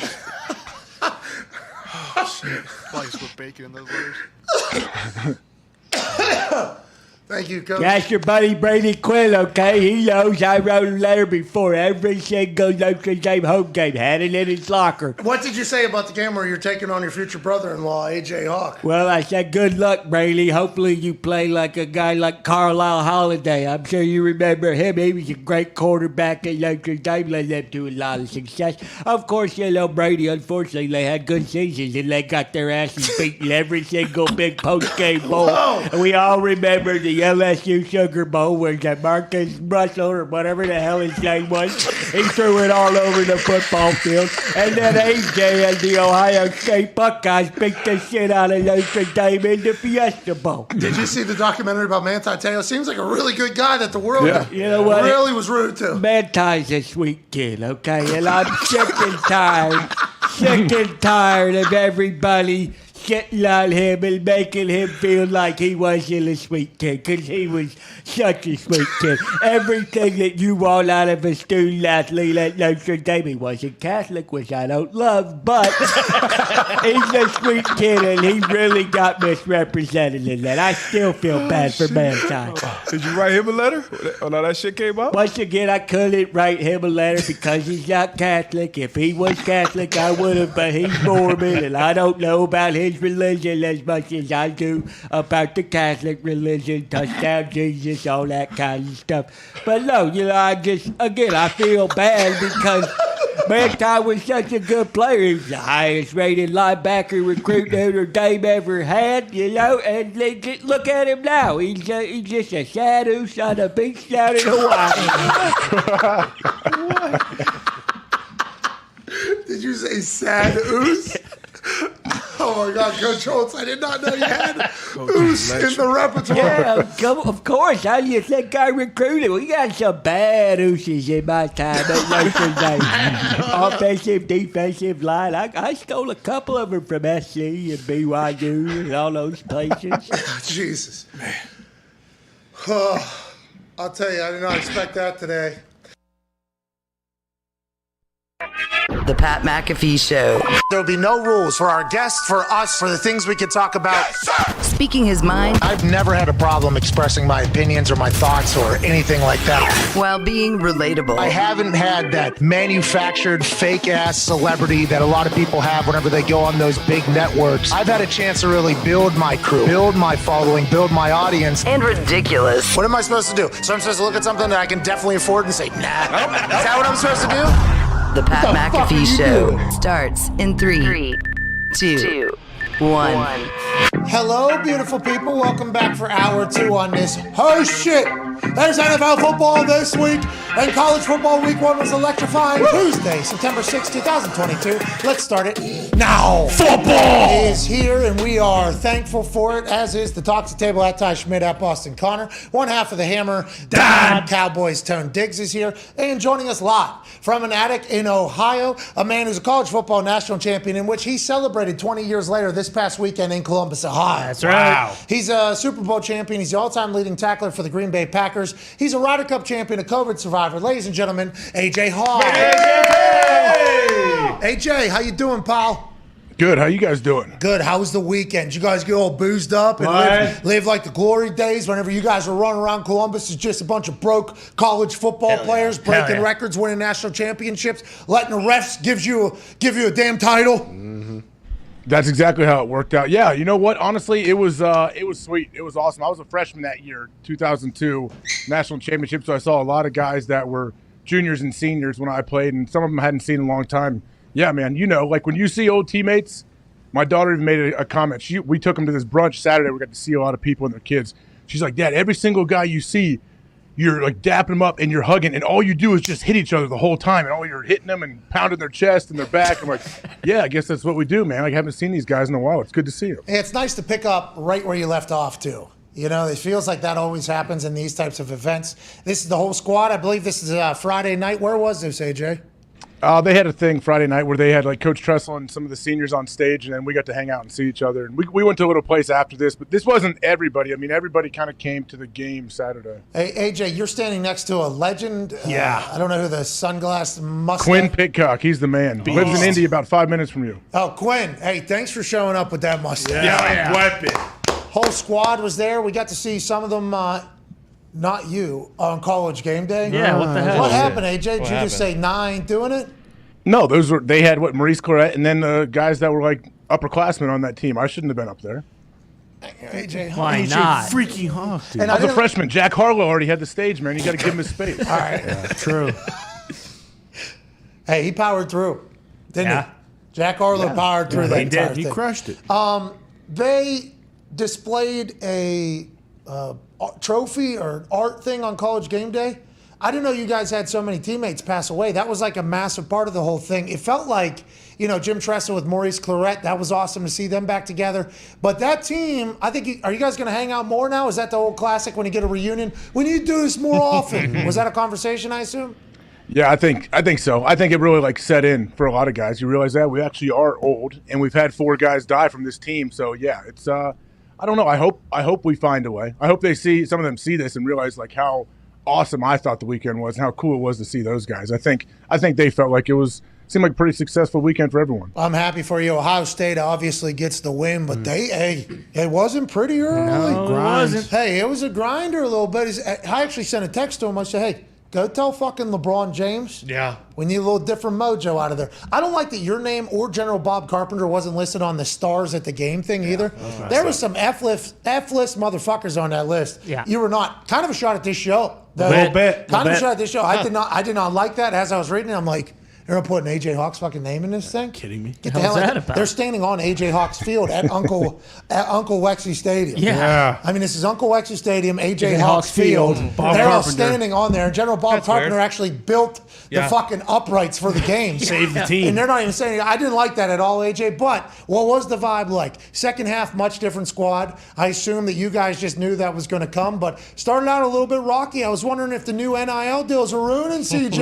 Uh-oh. He's too rich. He's too rich. Yeah, you did send me a text like that. I know about the NIL ruining the squad. I don't know. I mean, I think Notre Dame's good. They're the number 5 team in the country. You're not Are allowed they? to have a somewhat close game with them. I was pretty impressed by Notre Dame. I like Notre Dame's team. I thought they had good dogs. I thought their defense was very good. I thought they looked fast. That's kind of how I judge every team now, if they're going to be worth a fuck. Are they fast or are they not fast? That's like after the West Virginia Pitt game. I was happy about the West Virginia team because they look fast. I'm like, hey, team looks fast. That means you're going to win some games because speed kills matchups. Sure. That's right. Notre Dame looked fast. They look like a different team than they normally look, but obviously Ohio State in the end is Ohio State, and that's how things are going to go. Well, especially like with the spread being what it was, I think a lot of people just assumed, another big game, like the national championship all those years ago where Notre Dame is supposed to be so good they get beat by 38 or whatever, and like that game was there for the taking the entire time. It was like it seemed like that was one of those things where it's like, okay, this a team like Ohio State who's probably going to be in the playoff, like they are going to come back and win, but I think Notre Dame not getting blown out, like if they win out, and they probably should, like they'll be right in the conversation. I think they lost by 2 scores still, but They did. it wasn't 17 and a half. They lose by 11, 21-10, but it looked like the game was competitive. And Ohio State of the past has run teams right off the field. We've all seen it. Speaking of run, did you have your eyes on that fucking drum major and see if he made it all the way down in it? Because I didn't see any videos of him sprinting down that. He made it. Okay. First thing I checked on when I got to the stadium, I'm like, all right, here, we haven't come out yet. And I eyeball him, and I'm like, yep, flawless execution. We got to win today. What was it, Oregon last year? Yeah. Face plant. Oregon last year comes ding, ding, ding. We came down that ramp. That's a big, long ramp where we walked down to go on the field in between the first and second quarter. And I was like, man, if I had to sprint, I would probably roll about 10 times down this sucker. Hey, and it's like this. Oh, yeah. Yeah, and it's like 50 yards Death like Valley. That shit's a hill. We had to push up a whole camera setup. Remember that? Oh, yeah. Because the guy was pushing by himself. We're like, oh, this is not going to end well. We should help old cousin here. We were there we got to do game day there. Yeah. Right? Yeah. That's why we were there? Yeah, you were crowd surfing with Stipe. Oh, yeah, man, Steve. Yeah. Big nut. Did a couple OH. Yeah, Big Nut spit in my mouth. Yeah. That's right. Joining us now is a man who Big Nut has never spit in his mouth. No. On purpose? Big Nut got all hyped up, and I asked him a question. And as I was finishing my question, I had mouth open. And he goes, love it, whatever. Harry Styles. And he went through he didn't spit. Did you see the side angle? There was no spit. Yeah. Harry Styles, Chris Pine. Kind of a thing, I guess. That took over the internet last night. That was crazy. I think Chris Pine would ragdoll Harry. Oh, yeah. I don't know. Harry's scrappy. Yeah, he was in Dunkirk, war vet. He was in World War. Joining us now, an absolute superstar, a man who just signed a 4-year, $76.5 million deal. Woo! Damn. He's earned it. He deserved it. The stats, whenever he's on the field for the Chargers, I don't have him exactly. Much better than whenever he's not on the field. Yeah. Losing record when he's not on the field. Winning record when he's on the field. Can't wait to watch him and his squad take the field this weekend. Ladies and gentlemen, Derwin James. Yeah! What's up? How are you, man? What are you up to? This is a day off, or are you guys at the facility? What do you got going on, Derwin? It's a day off. But, man, I'm just chilling, man, getting a little work in. Trying to spend as much money as you can, Derwin? Hey, congratulations on the big deal. You deserve it. Appreciate that, man. Okay, so I just got the stats. I believe they're 22 and 15 whenever he's on the field, and then they're like 12 and 16 when he's off the field. Mm-hmm. So, Derwin, you are an actual game changer. I assume we're not the only people that know that stat. When you were talking with Telesco and the Spanos family about this extension, was everything going kosher? You all were going to get to the same ending, and when you signed that deal, is it just a weight off your shoulders now you can focus full-time on football? Man, the whole process with my contract, I just had to be patient. I didn't really get to talk much with Telesco and everybody. You know, I kind of let my agent, handle all that. Smart. My job was just to be there for my teammates every day and show up and, whenever the time did come, we'll get that deal done. I know it would be. How ready do you think you guys, like your whole team, is ready to play? And the whole NFL, really, it seems like you guys have been off for 3 weeks now between your last preseason game and now. Like, you have to be ready to get back out there, I would imagine. Oh, yeah, man. We're dying to get back out there. It's a lot of hunger around the building. And like I said, we can't wait to get out there and show what we got. A lot of investment in that team this offseason by, the front office and everything. Going all in, do you feel that? And you're like an elder statesman around there. What has your responsibility been for all the new guys that have come in that are, fucking top-class guys coming into the Chargers organization right now? I say every guy that we brought in, they've been nothing but pleasure to work with, man. It's been amazing, everybody hold each other to a standard, and like I say, Khalil Mack, JC, everybody that we added, they came in with the same dog mentality, let's work, and it's been amazing, man. Speaking of dog, Justin Herbert feels like one, but we don't really get to hear him speak ever. Is he a mute? And what have you seen him grow? How have you seen him grow over the last couple of years? He's a guy now. People are like, hey, this guy could be fucking MVP this year. Man, we love Justin, man. Justin is one of a kind, man. Love having him as my quarterback, and if you really got to know Justin, you'll see his real personality. Everybody in the locker room loves who he is. He's becoming more of a leader. Guys are listening to him, and like you say, man, he's Justin Herbert, man. What kind of leader is he? Because I try to say all the time, like leadership looks very different. It doesn't have to look one certain way. Like, have you seen him grow as a leader over his time? Mm-hmm. I just say Justin, the guy that lead by example, man. This whole offseason, not a day went by he wasn't at this facility, getting better, working at his craft. And like I say, every day he's all in, and the guys around him, from the receivers to Keenan, the tight ends, the backs, he's making sure everybody's on board. And like I said, we're very lucky to have him. How different is it whenever you add in JC, Khalil, and everybody that you talked about for you? Is there anything different for you, or you just got more dogs on the field alongside of you? Man, it's dogs out there, man. You can feel it. You can feel it, and I love to consider myself a dog. So just having more dogs out there with me with the same mentality, we're just trying to get out there and hunt. Hey, a lot of barking coming from that shoulder. That huddle. You're looking over there, a bunch of fucking dogs over there. Absolute studs. We're talking to Derwin James, safety for the Los Angeles Chargers. Ty Schmidt, your question? Derwin, it's widely reported that you're probably the best Madden player in the NFL. When you're playing that, do you ever get pissed thinking like, hey, this is bullshit because on the field, I would be able to do something, and like as you're controlling, it's like, oh, okay, well, I could actually do that. The game's not letting me do it. And is there anyone in the NFL who could beat you in Madden? Man, heck yeah. To your first question, I'd definitely be mad if I mess up a play or if I don't make the play I'm supposed to make. But like I say, if I had to compare one player, I'd say probably Keenan Allen, because he can kind of do everything, man. And he was number one safety coming out of high school too. That's what a lot of people don't know. Hey, do you still play Madden at all? You're the guy. Oh yeah, for sure. I'm definitely still on the Madden, man. And whoever wants smoke, let me know. Hey, are you the guy, huh? You are the guy? Come on, man, for sure. I'm the guy. Like pro Madden guy? Like you could be a professional Madden guy if you had to, if you weren't. Yeah, if I really took the time and really worked at my craft on it, I feel like I could. I definitely could be. What do you do in your off time other than Madden? Do you do anything? Do you guys hang out together a lot out there in LA or what? Yeah, I hang with my teammates and really enjoying my son, man, because, we at work all day. I just had a son. He's 14 months.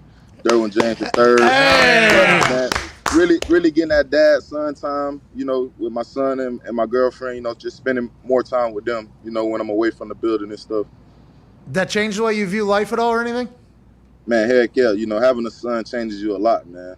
Things you feel like was important, really ain't even really that important. Oh, did you get soft? Still a dog, though. Still a dog.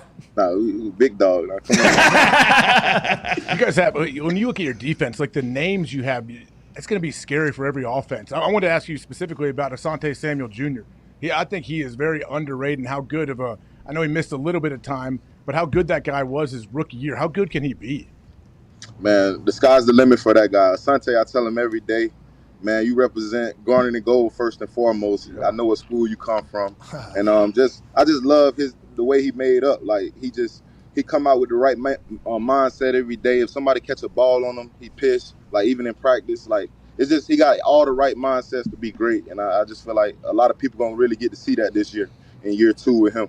AFC West is going to be a fucking, it's going to be a battle. Not that the NFL isn't as a whole, but the AFC West has obviously been propped up this season as last year's NFC West was. And the NFC West won the Super Bowl last year. So if we're going off trends, let's assume Super Bowl winners coming out of the AFC West. Yeah, definitely. Is there a different, with the pieces you've added, with the expectations now? I mean, the Chargers are a lot of people's like, hey, the Chargers are a team that we're pulling for this year. We think are going to go on a run. Is there any difference in feeling with Staley with another year around the squad? Man, we definitely have all the confidence in the world in Coach Staley, man. He's doing a great job leading us. And like you say, man, the guys we have around our team, we just got to come out game by game and, just get better. We're taking the field every time to win every game. So, if that's our mindset, we'll be just fine. Hey, hopefully those LED boards working at stadium. Yeah, better. They're fucking busted Dahn, I guess, this couple weeks ago. Connor, your question for Derwin. Yeah, Derwin, because you're loved by the Chargers so much, there's obviously a lot of 33 jerseys out there. And last year, the big thing was that if you wanted to change your number, you had to pay for those jerseys. Did you have to pay like $10 million to switch to number 3 because of all the 33 jerseys out there, or no? 3 is going to be sick. No, I didn't have to pay. If I would have switched to number 3 last year, I would have had to pay over $1 million. But I waited a year. Hey, it's going to look clean, huh? You like it? You like the way you look faster? You feel faster in that thing or what? Now, I feel faster in the 3. I got the new haircut. I'm back to the real DJ 3. So I can't wait, man. Let's see the haircut. Oh, yeah. Y'all, I'm going to let y'all see the cut. You feel me? Hey, is that going to be forever or what are we doing? Man, that's temporary right now, forever right now. I'm going to just keep the cut, All right, well, it looks good. The clean cut. Hey, you look good regardless, but I like the new style. Hey, it's a new year, new number, Here we go. New cut. Got baby's 14 months now. New contract. New big money. Yeah. Big. Now there's a lot of taxes out there, but big money. Congrats to the government winning. Yeah, Tony, your question for Derwin. Derwin, you almost gave Ryan Clark a heart attack when you were talking about Hunter Renfrow and some other guys. How do you feel like going against him and Waller and Devontae week 1 out of the gate? Like, do you like that situation where week 1 you're right into it? I love it, man. I don't like it. I love it. I embrace it. Why not compete against the best? If you consider yourself one of the best, why not go against the best? So, I can't wait to Sunday. So as you've gotten older now and wealthier, what do you think is the biggest difference between a team week 1 and then the last week? Like this week, there's going to be a lot to figure out. There's a lot of new pieces, or do you think you have to hit the ground running early to be a great team late? Man, I feel like it's a mix of both, man. You definitely have to come out. You can't get behind the 8 ball too much, but I definitely feel like you need to come out and compete. And like I say, we're coming out to win every game. We're not coming out to, we need to get our legs on us. We need to do this. We're coming out to win the game. So I feel like we're going to be fine. Well, good luck out there. Can't wait for your next contract. You're the man. Good luck with the Chargers this season. High expectations. Can't wait to watch you guys execute it. Ladies and gentlemen, stud safety for the Chargers, Derwin James. Thank you, man. Yeah. Thank you, dude. I don't know if you said anything, but he's fucking good at football. Yeah, big dude that can run. 22-15 with him, 12-16 without him. Remember that Chiefs game, too, even when he's playing in the game, but he's off the field against Kelsey in that overtime game. Like, Kelsey was not, Travis when Derwin was on the field because of how good he is in coverage. And then when Derwin was off, he lit him up. 4 years, $76.5 million. Wow. Jesus. And then Jesse Bates from Cincy said, I'll sign a franchise tag. I ain't know I'm not doing any of this shit. You see what this guy just got. It changed the entire game. Let's talk about some of the NFL stuff going around the NFL. Big thanks to Derwin James for joining us on this Week 1 NFL Tuesday. Hey, did you see David Bakhtiari says he's back on track to start the opener against the Vikings? This is good news. He came on this show and said that it was a walk with his new bride up a sand mountain that made him go, you know what? My fucking knee ain't right, is it? Gets another surgery. Now he's on track to at least probably, he's taking it day by day, is what he said to Bob Domofsky. But even the fact that this is out there right now, this is great news for the Packers. I'm happy for the big draft that quoted the Joker who was about to blow up a mob meeting whenever he's talking about being back week 1, AJ. Yeah, I think he's trying to, manage expectations. But the one thing I saw, I read, did you see it where he said, I can make it through the year, or some kind of quote there, I can make it through the season. Whoa. What's that? If he said that, like that worries me a little bit. Like, no, we don't want you to make it. We want you to thrive during the season, man. Like, I hope he's healthier than that. Yeah, I think. What's that all about? What's he doing? I didn't hear that. I read something that someone could have easily, not a quote from him, but that's what it said underneath the tweet. Did you get Ball Sack Sports? Wow. Sounds like it. Did you get Ball Sack Sports? I didn't claim like it was 100% true. I said I saw this. Well, Bakhtiari should retweet it, just like Antonio Brown didn't really take over. Sincerely, Bach. Him back is a big deal, though. Yeah, it's massive. That sounds more like someone saying, I hope he makes it through the whole season, like some, pundit or something like that, because obviously they're a much better football team when he's on the field, and they need him to be around. The Pittsburgh Steelers, Art Rooney II, who's the owner of the Pittsburgh Steelers, was scheduled to have a press conference at 1 o'clock to make a big announcement. Do we know what that is? They're retiring their third number of all time. They're retiring the number 32, Franco Harris, this season.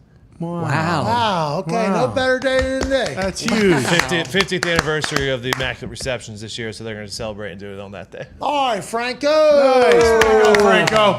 Jerry Dulac reporting out of Pittsburgh.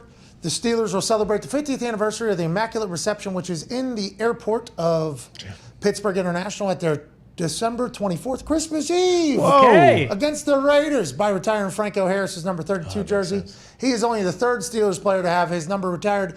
Join me and Joe Green and Ernie Stotner. Congratulations to Franco Harris getting his jersey retired. Anytime you get recognition from the team that you played for, it is obviously a massive ordeal. I assumed as those sentences were coming out of your mouth, it was fucking 7. Yeah, me too. Because he's got a new podcast out, Footballing. In the basement, I know. I saw it popped up. I was like, man, have I sweet, not known about it? No, it just started. Footballing with Ben Roethlisberger. That's what sample beers. They're talking football. Yeah, they sample beers and they talk football.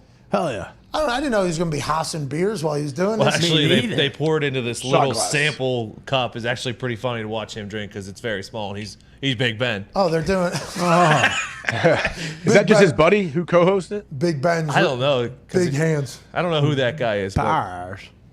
Whatever. I didn't know Ben was going to be pounding flights of beer. Hopefully he plays Edward 40 Hands in one of the episodes. Oh, that'd be sweet. I don't know if that's what Ben's is. Is it a drinking football show? I'd tune in. Yeah, they getting With torched. Ben Roethlisberger? Yeah. Football with Ben Roethlisberger. It is spelled footballing. BAHLING in football. Sure, that won't cause any problems this year. So that basement's sweet. That is that in Ohio? That's in Pittsburgh. Pittsburgh.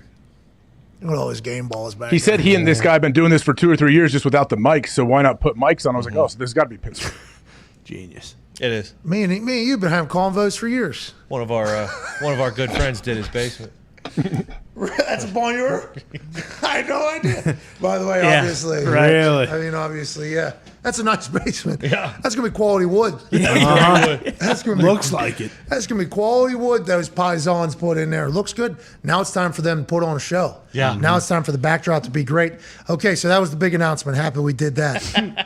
Happy we. What do you think? They weren't going to. Ben would have skipped a lot of people, right? Yeah, he would have. Yeah. If they'd done Ben. Terry Bradshaw. They've only done 3. Now, I don't know how if the original TB12 is ever going to get that honor because of the things that have happened between TB12 and the Steelers organization on both sides. I don't think TB12, I think that would have to. Hey, let's pour our swords down, by the way. Why not? Let's do that. Now that Ben's gone, new quarterbacks in there. Mitchell Trubisky officially named starter. In yesterday's report, Mason Rudolph is number 2. Kenny Pickett was number 3. That was just copy and paste there, Tomlin. That was just clerical error in the reporting. We do apologize. Mitchell Trubisky starter. Kenny Pickett is backup. Mason Rudolph is third stringer. Exactly how we kind of predicted the Pittsburgh Steelers to start this season, and Mike Tomlin's doing for the first time in his entire coaching career in the NFL, figuring out a quarterback battle and a rookie quarterback that was drafted in the first round for the first time in like 2 decades. Excited to see how they manage this, how they manage expectations, and what takes place as the weeks roll on in Pittsburgh. Yeah, I mean, obviously Mitch needs to get out to a hot start as much as anybody, but yeah, how long is the leash on Mitch? And I truly am rooting for him. Like, I honestly am. It's good when the Steelers are good, which obviously Tomlin's had them good for a long, long time. But I don't know. For whatever reason, I think Mitch, like I want him to do well. I want it to go well so he can find a great opportunity after this. I think we all would like Mitchell Trubisky to have success, because Chicago, it was all there. Yeah. He likes sucking on tees. That's right. And then he goes on a big winning spree. And he's drafted ahead of Patrick Mahomes. Pro Bowl. And everybody. But he goes in the playoffs, has a hell of a run. He's going to come back, run that back. This is going to be a whole new narrative about him. Then the head coach and he just don't talk to each other. Don't like each other. Don't like each other at all. He falls apart. He crumbles. The offense looks terrible. Mitchell Trubisky is now a punchline. He's a punchline. Hey, don't beat Trubisky. Okay, don't get drafted ahead of generational players and then fucking have one good season and stink. Goes to Buffalo, sits behind Josh Allen under the Daboll offense for a year where they have great success. Experience a lot of things. See a building run differently than how a Nagy run offense is or a run building is. Now he's going to Pittsburgh with an opportunity. We hope he does well. But to your point, there was Kenny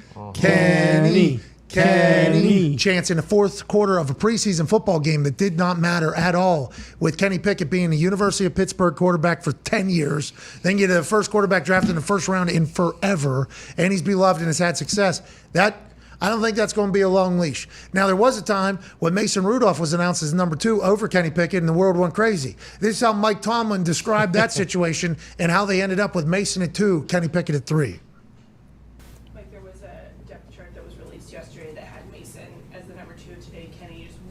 What's behind the discrepancy? It was a clerical error, you know. That's how the depth chart was listed at the start of training camp. So the cut and paste component was the cut and paste component.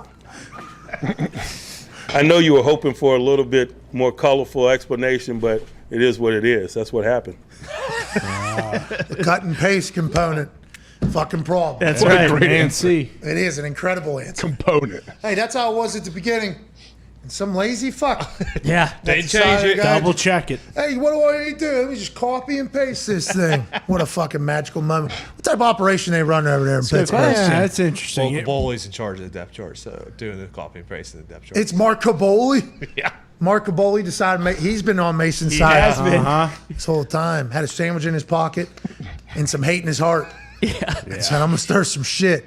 He fucking copy and pasted week 1's projected depth start is the same as training camp. I'm excited to see what the Steelers do, though, through the season. Yeah, it's almost a bad situation for Mitch now, because if he does, screw up, maybe the first game, maybe the second game. Then, he's been there before, though. Then Kenny's going to get put in, and then Mitch might. That's all the opportunity he gets in that contract, and then he's back on the carousel and he's going somewhere else. Got to hold him off. I think that's what AJ. Yeah, he's got to play well. He's going to have to play well. He's going to have to quiet everybody down.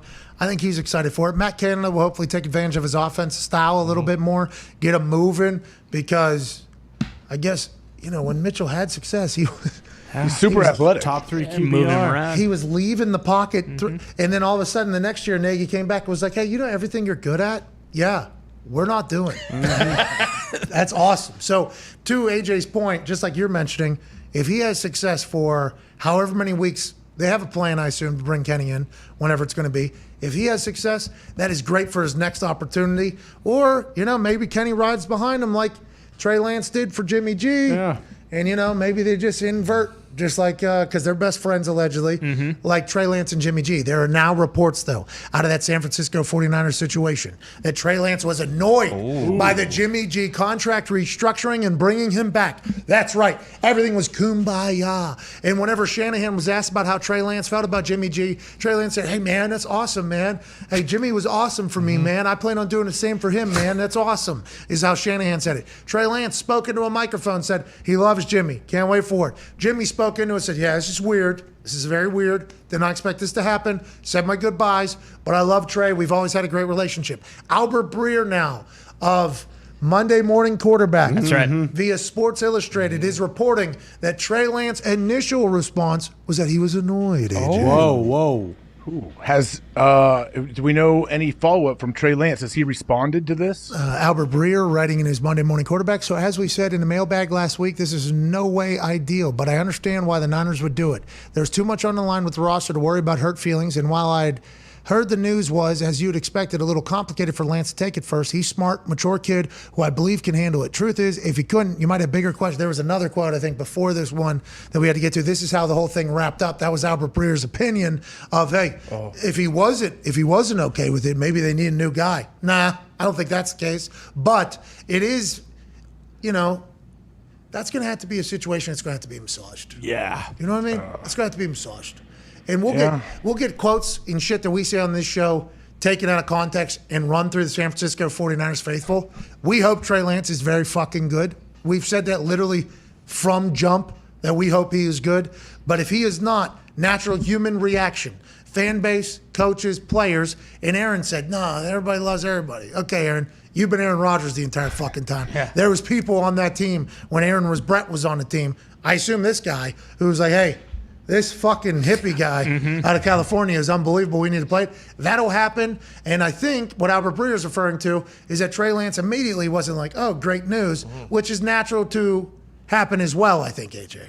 It is, but it's, like say Aaron Rodgers struggles or Tom Brady struggles. Like, it's not a hockey game where they're going to pull him and put their backup in usually until the last couple minutes. But Trey Lance, who hasn't started in the NFL, hasn't played a lot of football the last couple of years, if he struggles the first quarter of the season, then people instantly will look, hey, we have a guy that's taken us. He's been in the Super Bowl. He's taken us. He's won games. Yeah, he may not have crazy stats sometimes, but he's won. So everyone instantly is like, we have another option here that we could plug in. So that's just what makes it weird. It's a very natural feeling to both be, well, that isn't what we were told at all. And Jimmy said that. Jimmy said, this is weird. This is not what I expected. Trey, I guess, to whoever Albert Breer was talking to, said, yeah, I mean, it was not the best thing, but they'll figure it out. The San Francisco 49ers decision to keep Jimmy Garoppolo reportedly wasn't fully embraced by Trey Lance, at least initially, writes Albert Breer.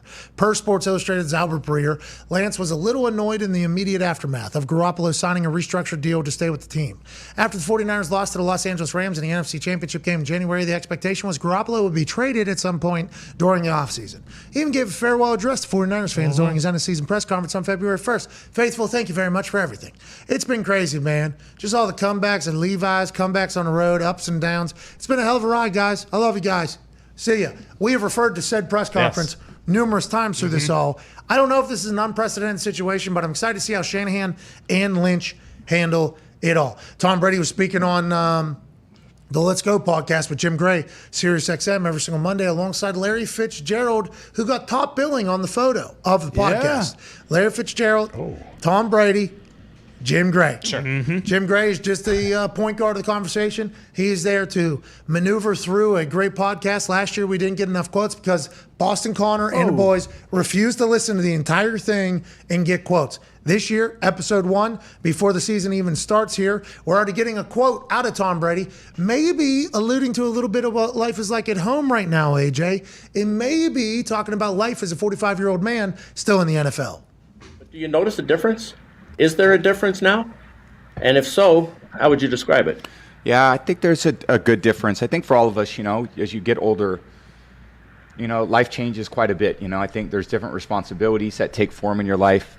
There's different perspective you gain. When I was 25, all I did was think about football. That was my life. It was eat, sleep, drink, football, because it was my profession. It was my career. And then over time, other priorities develop because, you change and evolve through life and you grow in different ways. So, you take on these different responsibilities of family and commitment and so forth. And, you commit time and energy to those things. So even though once at 25, was I a good football player? Then, I was pretty good. I think I'm a better football player now, obviously. But that also comes with a lot of other aspects of life that continue to change because it is your life. And I think I alluded to a few weeks ago, everyone deals with different things in their life. And, because we're, you play out on a big stage and a big, there's a big camera that's always on you. You're living your life, but you're living your sports life too. And they're covering sports, but they're covering your life too. And you're living your life and you can't stop your life even though sports is happening. So even though I'm, playing in my 23rd year, I have a freshman in high school that's playing football too. I have, a 12-year-old that's going through his life. I have a 9-year-old that's going through her life. So, and I have parents and I have, a lot of things that are really important, off-field pursuits and goals that you're trying to maximize as well. So, we all have different things that are going on. And I think once football season comes, I really lock in on what I need to do and how I need to focus and the kind of commitment I need to make for the organization so that we can maximize our potential as a team. And that's the commitment I've always made. And I've tried to do that, in the best way possible and try to bring as much joy as I can to the people that are watching. I never felt like I ever wanted to cheat anyone with that. We appreciate that. We do appreciate him wanting to bring joy and, dive all into the NFL. And thank you for your service, Tom. We did this in the first hour, and he'd do it again. Thank you, Tom. Thank you for your service to the NFL, Tom. But we hear a lot of Hall of Fame speeches, and at some point during most of them is, I like to say thank you to my wife and my kids. I wasn't around enough, I didn't do enough fathering. I didn't do enough coaching. I didn't do enough husbanding. I had to do what I had to do, and you held it down so that I could focus fully and get here. If it wasn't for you guys, I wouldn't have this gold jacket, and that bust that looks nothing like my fucking face in this Hall of Fame forever. Like, you always hear it, and it's real. You have to sacrifice so much to be in the NFL, especially to be the fucking greatest of all time. And now he's not building his legacy. He has to continue to not tarnish his legacy, so his work ethic still has to be the exact same. I think the glaring omission from his speech there was obviously his wife. And I don't want to judge anybody's relationships, but as a married human who's only been married for a couple years, and AJ, you've been married for a lot longer than I have, you could see how Giselle, who was also at the top of the world, right, in her profession, who probably had to put a lot of things aside so Tom could continue to do his thing, thought he was retired and maybe, okay, now we're living life this way, and then, no, I'm back, I can't, I got to fucking do it, I got to watch film, I got to throw football, I got to keep my pliability up, I got to do what I got to do, I am so sorry. And then it seems like that's the case. If we're getting revenge body Tom Brady, okay, if we're getting fresh out of a relationship, Tom Brady, I don't know what's going on. I hope they're still in love for the good of everybody, for the good of them. Let's not judge that. But if this is a solely focused on football Tom Brady this year, look at AJ Hawk, and we hope everybody ends up happy in this situation, obviously. Yeah, I guess. I mean, if he is dealing with whatever's going on at home, whatever, he has a lot going on. I definitely feel for him trying to still, like you say, not tarnish his legacy and continue, like the standard he has set is, hey, if we don't win the Super Bowl, it's a failure. Like, you can't really say I had a good year. Like, we plan on winning the Super Bowl. So I'd imagine as he gets older, that's harder and harder to keep that standard up. But if you're dealing with a bunch of stuff off the field too, I don't know. Like, what do you think he was saying there? For real? Like, what happened? I don't know. Everybody else is reporting a lot of stuff. It's getting loud around there because it's Tom fucking Brady. And you never really see glitches. Tom Brady. No, never. This is very relatable. He comes off very human in this. A human, yeah. He didn't swear as much as I would like on the Let's Go podcast, because I think he said we're all going through some fucking shit or something like that. Whenever he first talked, I'm like, okay, this is I'm 45, man. Here we go. Yeah. This is the Tom that we're going to see, human Tom. As opposed to, alien Tom. Oh, maybe Tom isn't from our planet. Oh, Tom is a different guy. We're seeing him go through actual human stuff, but being 45 years old, still playing in the NFL. He talked about how when he was 25, he was just all the way in. Same sport he's playing 20 years later. Same league, same expectations, same goals, same age teammates that he had then, that he has now. There has to be so much, and I think it all revolves around him just not being able to let go. This is one of those things, I think. He loves football. He's still really, really good at it. So he's like, why would I stop? He's probably thinking like, okay, yeah, there's a lot of stuff for me to do off the field. But guess what? I absolutely love to compete. I can still do it at the highest level. Why would I stop? That's probably what he's going through his mind. You think Giselle, and also everything good that has come to his life through football, like why would I? Everything good that I've had in my life, not everything, his family, obviously, I don't want to talk for him. But all the successes, all the hasses, all the moments all come from this sport that I am the greatest at, that I am still good at. So that has to be a mental, struggle through that. Do you think Giselle, whenever she heard whichever what's the family name that runs Fox? Lachlan's? The Murdochs. Murdochs. Lachlan Murdoch. Lachlan Murdoch. Whenever she heard the Murdochs say to him, hey, we'll give you $375 million to do TV. And he's like, yeah, I'm going to do that. And then 20 days later, he's like, I'm not doing that. I'm going to go play football. Giselle's like, 375 fucking million won't even get this guy to fucking stop playing. I wonder if we'll learn this later, I think, and he's probably filming an episode of Man in the Arena, and who knows how much we'll see. But goddamn, I hope they all end up happy. I could see how this is quite a problem in the marital status, especially with 3 kids growing quickly. Yeah, I can't imagine. And also, like you said, with the football stuff, I'm sure that is part of it too. Is hey, I'm sure he's thinking hey, if I wasn't the quarterback for the Patriots and so successful and winning all these Super Bowls, I probably never meet you. We don't get married. I mean, if Tom Brady's a fucking accountant in Boston or wherever, like, guess what? He's not marrying Giselle. Like, it's just not happening. So I bet it is kind of difficult. And like you said, I mean, he has other stuff he wants to do, but if $375 million isn't enough to take him away from football, like, outside of his kids and his family life, like, he's still going back. Like, what is going to take him away from football? Well, 23 years in the NFL. 10 years ago, he had 13 years and probably 4 Super Bowls or something like that. 10 years ago, would have went into the Hall of Fame. He said unfinished business. 10 years ago, probably. And back then, he's like, man, like, people probably ask him, is it hard to, like, relate to these young guys coming into the league? And now he's 45 and it's happening. It's like, no, I got them all doing TB12. Yeah. Now they're all doing what I do. Yeah, it's awesome. We're a good squad.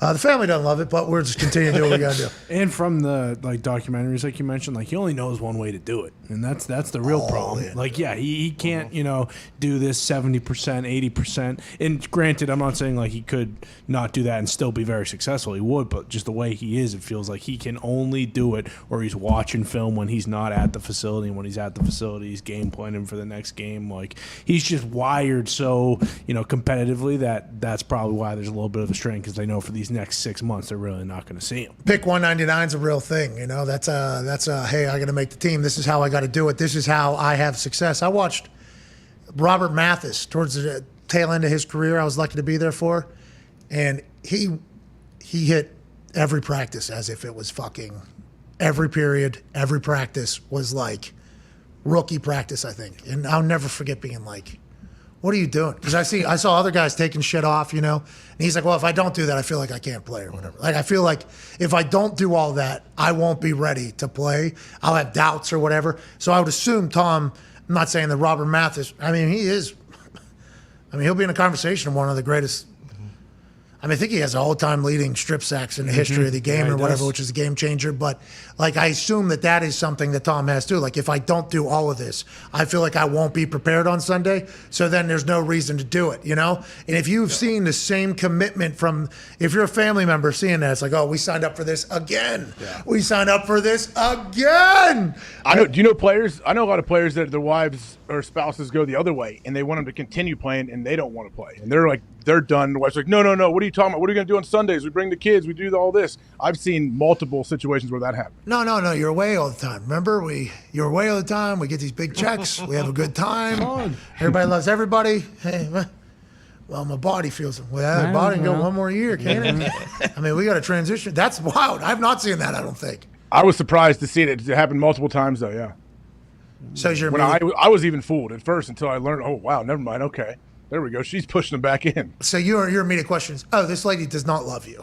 Yeah. Is that your immediate? I said, I guess she loves what his football life brings her more than she loves him, I guess. Hey, this guy is slowly falling apart right in front of all of us. Not only his legacy and his name and everything, but also his actual body. But I guess, hey, another year of getting to go to games. Yep. Yeah, that's great. I need a new car. So get out there. Yeah, so I guess this is all out of love, which is a good thing. There's a positive. Look at us. And what is it? Like, is it? Where is Giselle? Is she going to be at the game? I'm Mr. Brightside. That's what we are right now. We're looking at the positives. Mm-hmm. She loves him so much, she's tired of all the bullshit. Yeah. Well, she definitely loves him so much where she doesn't want to see him get hurt or anything. But, if that was the case and she was very supportive, I feel like she would have gotten a major shout-out on that Let's Go podcast. Like, I can't thank Giselle enough for taking care of the No, I think she doesn't want him to play. Yeah. No, I know. She probably doesn't want her name out there either, too. Like, I doubt she wants... Well, he probably doesn't love this. Yeah. He left it off the list. He thanks everybody. It doesn't matter if she doesn't want it. Tough. We'll talk about it. Let's go to the phones. They will. All year, I bet. If Tom has an off week, well, I wonder if something at home's going on and there wasn't a great... Well, is she going to come to some games, not come to some games? How's that work? Well, there will be eyes on the suite, I assume. Yeah. Does Jack have a game? He is on the freshman football team. They play on weird days. So, they play on like Wednesday afternoons. Yeah, exactly. Tom's going to be missing 2 days of practice every week. Mm-hmm. Oh, no. He's coaching freshman football down there in Tampa. If Jack dresses for varsity on a Friday night. Well, he probably will. He's a fucking Brady, dude. Yeah, we'll see. What's he playing? What does he Just saying. What is your problem? This guy's just a freshman. He's got his whole world in front of him. Absolutely. Let's see if he's... I assume he's a wideout. Yeah, I bet he is. Yeah, as soon as you're wide out down there. Look out for Jack Brady out wide for sure. Yeah, JB, cuz. Yeah, Florida football's not that good, right? Yeah, Florida football. So high school, he'll do great at wide receiver. Here, let's go to Tom in Tampa. Maybe this is Tom in Tampa on a 500 phone line. Tom, what's going on? How you doing, boys? Keep it moving. Not Tom Brady. Doesn't sound like it. This is Doesn't not sound Tom like it. Brady. Thought it was. Nope, not. Tom Grady. Go ahead, Tom, Hey, I was not wondering if Brady. you saw- Sorry, Jesus. That was one of those I was wondering moments. if you saw Skip Bayless's tweet. He said that kickers aren't real football players. I was wondering what you thought about that. Ooh. Said that? Skip Bayless, dude. Yeah, after LSU. Oh, you got to go back at him. That's a sick burn. Yeah, man, it was a block kick, but certainly the kicker's fault. Yeah, kickers decide almost every. Is that why he tweeted that? Yeah. Yeah. When the dude, the wing steps out and lets the guy come underneath. No, but there's like a thing on Twitter when you send a tweet, they go, "You have tweeted something very similar to this before. Are you sure you want to retweet it?" They actually ask that question. Oh, really? I think Skip gets that like every 2 months. Probably. It's like, you can just go retweet one that you put out. That's Skip Bayless playing the hits. Yep. That's Skip Bayless playing the hits. Got nothing but respect for it. He's been playing the same songs for a long time, still getting paid for it. Yeah. Now he's a fucking buffoon when it comes to a lot of things, but the guy is an absolute icon when it comes to sports media. And if you're able to get paid while playing the same exact takes, just like people are selling out arenas for playing the same exact songs, I got nothing but respect for it. Good on you, Skip Bayless. Now, every one of those kickers would obviously run circles around Skip in every other facet other than talking out of their ass. But I got respect for Skip Bayless and what he's accomplished. Also, just like blatantly obvious that he didn't actually watch the game. If that was his takeaway from it, like you don't want to pin the blame on anyone, but again, like they had a guy muff 2 punts and gave Florida State the ball within like their own 10-yard line multiple times. Like, yeah, the punter actually made him drop those balls. yeah. So Because of how good he punted them. So what are we talking about here? Did you watch the game? Now, Skip Bayless has done his podcast. I think it's Skip. Oh, really? Club Skip. Club Skip. Yep, nailed it right there. Club Skip. Yep. Club Skip. And he said he has respect for punters, but he has no respect for kickers. So he kind of put me in a pretzel. Yeah, that was interesting. But come on, come all. Team on 3, 1, 2, 3, team. Don't fucking bury the kickers, They're okay? a former kicker, too. Yeah, but kickers are certainly a little bit more. Kicker's a more pressure-packed situation. Yeah, for sure. But also normally a little bit more quirky, right? Absolutely. Yeah, like weird artist almost. Like a pitcher. Not all of them. Not like Vinatieri is Awesome. Dog. Yeah, not weird, like complete. But there's been some kickers I've been around that are certainly a little. Oh, you're the reason for the. That's what I've actually. Okay. You're the reason. I get it now. Okay, so you're why people say things about kickers and punters. Got it. Because I was new to the football experience. I was the kicker and the punter. Every kicker and punter that I've been around, cool dudes. So then I get around a guy that's, you're the problem. You're part of the problem. But guy can kick a ball well. So do what you got to do. So I don't like necessarily the fact that Skip Bayless tried to take advantage of me for him complimenting punters and the kind of divide and conquer type thing. So just take it easy, Skip. Take it easy. Yeah. But I got respect for Skip Bayless. How do they feel about long snappers? Everyone talks about, kickers aren't players, punters. No one mentions the long snapper. I think they're getting voted in the Pro Bowl for the first time last year, which is a big deal. Long snapper's becoming an actual position. I think everybody knows now because of, Ace Ventura Pet Detective kind of set a narrative that wasn't accurate because fucking Dan Marino's getting blamed for those aces, or those laces. Nobody knows that. Well, I've tried to make that clear. It's the snappers. People that follow this program know that. But I'm saying outside of that, I don't think a whole lot of people know it's on the snapper. Well, and I don't know which colleges are expecting their snapper to have the laces. So, like, college, I don't know. NFL, 100% on the long snapper, the laces. 100% is what they're being judged for. This is their job. Get the laces in the vicinity of front so that the punter or whoever's holding, I think it's all punters now at this point, can catch, put it down on the spot, and fix whatever needs to do. But this all happened in 1.3 seconds. So you need to spin the ball the exact amount of times every fucking time, okay? Deal. And if you do that, you'll get paid hundreds of thousands of dollars to be a long snapper. There's new rules. You're not allowed to be hit. You're not really allowed to be blocked. We just need you to snap the fucking ball the same way every single time. Is that good? Good. And it's a weapon if you have a guy. And if you don't have a guy, you're going to be looking for that guy for the entire season and probably lose some fucking games. Yeah. I mean, that is exactly what happened with the Packers. They brought in a new guy who was on the practice squad, I think, and then he turned out, wasn't even as good as the previous guy who wasn't very good. And, that has been, a glaring weakness, something that they've been trying to address for seems like 10 years now. But I don't think there's enough love on long snappers to follow up with what you're saying. Well, and then Crosby gets buried for it too. Big time. His kicker stinks. This guy has lost it. He's got gray hair everywhere. Yeah. So how's he doing? Is he healthy? I think they were worried about it a little bit, but I think all signs are pointing to him feeling good and being back out there on Sunday. So Packers fans happy about Crosby being back? Yeah, for sure. Me too. I'm happy he's back. It better be, because whenever Mason's gone, like, I don't know who's coming in next. That dude, like, I took him for granted for sure. I still take him for granted. I'm like, he makes every kick, I feel like. Yeah, and it might take some time to find a new guy. And when you're finding who the new guy is, those are games that are happening. Yes. And you don't find out who the new guy is until a game matters. And if you got a guy who's made the kick in the past, I would take that person.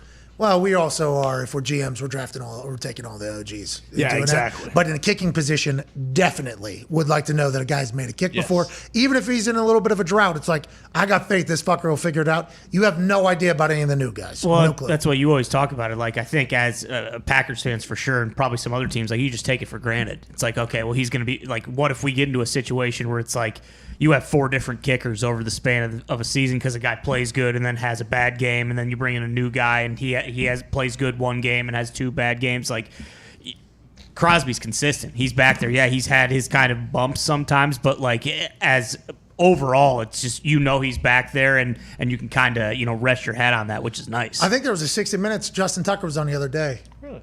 I think so. About kickers. Just talking the game. About kickers? Yeah. Kickers are interesting, man. Well, he's like doesn't he play the piano and sing? Like, he can do everything. Yeah, they do that for everything he does, though. They always are like, oh, he's not just a kicker, he's this. It's like, yeah, the motherfucker is going to go down as the greatest kicker of all time, though. Can we just talk about that, maybe? And I think he's great on camera. He's incredibly likable. He's cool. He dunked on Foxy, as soon as we saw him. He was awesome. He is. Guy. Very handsome. So nice. Charming. What? Yeah, I'm happy Funny. that he is. That Lamar Jackson situation is continuing to happen. Has he cut it off yet? It's closing in. Regular season, once it starts, cut off. But what does that mean? If they end up coming with a $200 million guarantee in the middle of the season, will he say, I guess I opened the window back up? I don't know. Allegedly, Bisciotti, the owner of the Ravens, has been on the record of stating that he will not be giving a Deshaun Watson-like contract to him, but he has improved their offer from Baltimore to Lamar. This is via Josina Anderson. Lamar Jackson, the only information we're getting from him is likes on Twitter and tweets that he has sent out. I think everybody is on the same page. Lamar Jackson deserves whatever Deshaun got. Mm-hmm. And it's going to be hard to get Lamar Jackson off of that stance, I think, just because this is a business. Lamar is the team over there. And if you lose Lamar, you lose everything. And this has already been set. The precedent has been set. This is what a guy's getting paid who's here to be the franchise. With all the stuff happening around there, I don't know if they're going to be able to get Lamar Jackson off of that stance, AJ. I honestly don't think they're going to be able to. It's going to be super tough. And is it possible that the rest of the league, too, is looking at Bisciotti and, hey, man, don't do this to us. Do not do this, because we have a quarterback coming up. This is just a huge trickle down for everybody else. Cincinnati, everybody sent Steve Keim like hey, good work. Yeah. Mm-hmm. Thank you, Steve. Way to water found its level, didn't it? Yeah, it did. Way to go. Now, that clause you had in there about watching film, a little bit of a negative drawback, but nobody's talking about the guaranteed money, which is good. Way to go, Steve. We appreciate you. And then Lamar's coming in, and he doesn't have an agent who's doing deals with all these GMs. Mm-hmm. He's doing a deal for fucking Lamar Jackson. He's like, I don't care about what happened in the desert. I care what happened right there in fucking Cleveland. And the people in Cincinnati, that are building a new indoor practice facility, which is getting, hey, let's go. It's only just 100 yards, no space on the side. But, beggars can't be choosers. They're getting a fucking indoor facility. They crammed it in there. They don't have much space to work with. Yeah, they made it work. They made it happen. And obviously, with the highways over, it's awesome. Fucking let's go. Yeah. This is good. Here we go. This is great news. But the ownership here, the Brown family's like, hey, Bisciotti, don't you even hear me? Because our guy just went to the fucking Super Bowl. Your guy hasn't even gone to the Super Bowl yet. Our guy just went to the Super Bowl. If you do what Haslam did, that Flying J or Pilot J, son of a bitch, Cleveland Browns, if you do what he did, they're going to expect us. We'll go bankrupt. You want us to go bankrupt? We can't go bankrupt. I like where Lamar's at, though, business-wise. Honestly, I love it. Yeah, I think you should. Stand your ground, man. Like, do what you got to do. So, 230 for Deshaun. What's the closest guaranteed to that? 201 or something? No, 101. Was it Aaron? I think It's like 165, isn't it? With Russell? It's a big gap. It's a big gap to try to Huge. close. Big. That's huge. Yeah, man. I don't know what's going to happen here. Yeah, me Yeah, the neither. yearly cash. He's got 111 guaranteed over the next 3 years. If he stays there. 2 franchise tags and this last season. Yeah, and the tag could go up too if Burrow or Herbert get their deal Eventually, done. how does it not? The relationship goes sour though if they don't give him a deal. Well, now you're talking about how humans are going to act, and we do that a lot on this show, and we get crucified for it. Let's get to a break. Hour 3 will be on the other side. We got Ian Rapoport joining us. He might have more information on this whole thing. Go. I don't know if he's plugged into Lamar Jackson's camp. Yeah, no agent to talk to. Yeah. And we know that's where Rap Sheet's talking. No, he got some shit, I think, directly from ownership, right? There was a couple things he broke where we were like, there's only one particular person saying that, Ian. Yeah. And he's like, well, I won't disclose my sources. Possible Arizona. Yeah, exactly. Remember after that Kyler deal. Yes. Yep.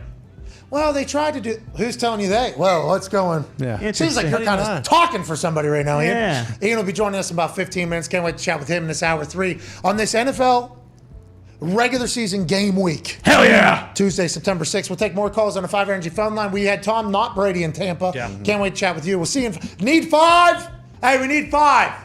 5? 5. Let's take 5. See you in 5.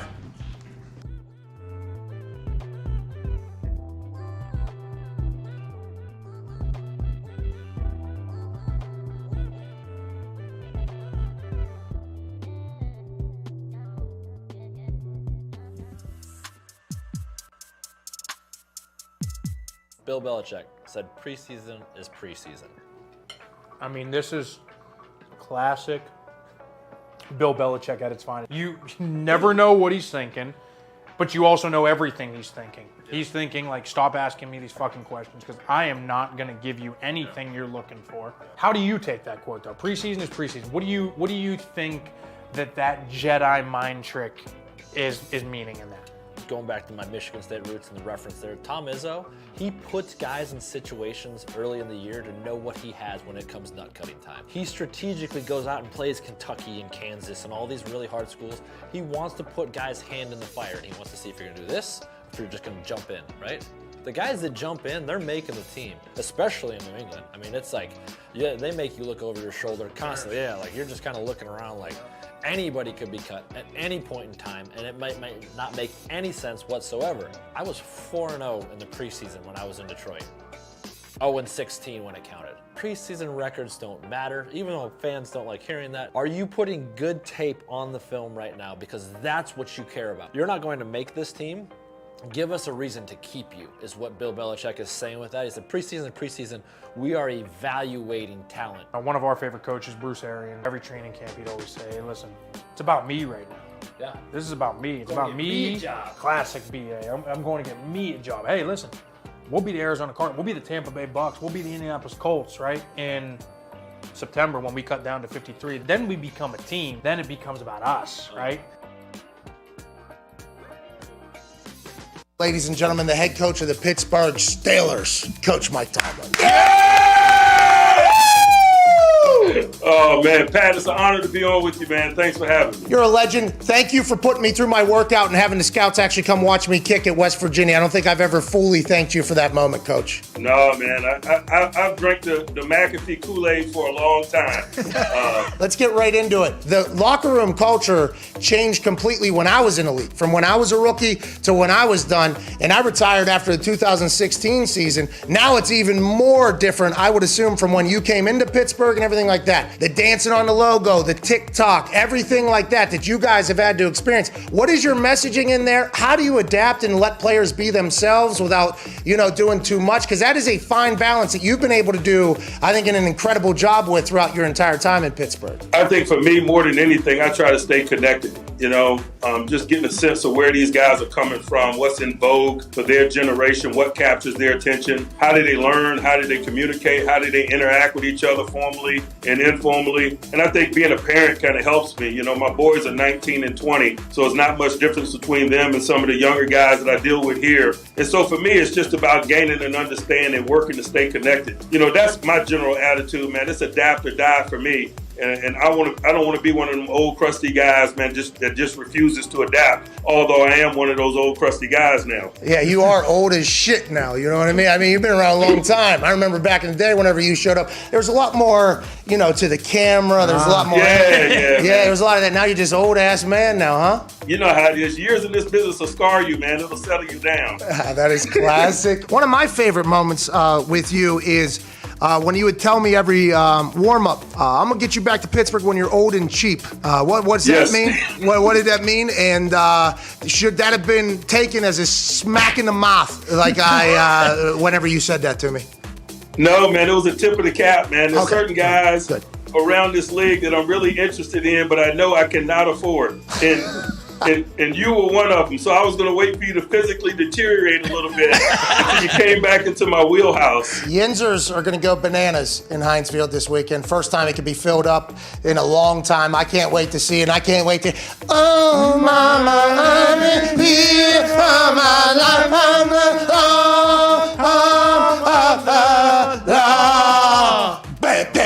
Is that your alarm clock? Yeah, just say yes, by the way. Yeah. It's my ringtone. It's my alarm clock. We appreciate you, Coach T. Last question before we let you go. Why'd you let Troy Polamalu do what he fucking did to me? Why'd you let... I know you've heard of this. Why? Well, that's a short side of the field. That's bad football. You guys coaching unsound football over there in Pittsburgh? How did that happen? We know you and love you as a man. But on Sundays in the fall, man, you're the nameless gray faces that we... All right, ladies and gentlemen, head coach of the Pittsburgh Steelers, never had a losing season, absolute legend, two-time Super Bowl champion, Mike Tomlin. Yeah! Thank you, Coach.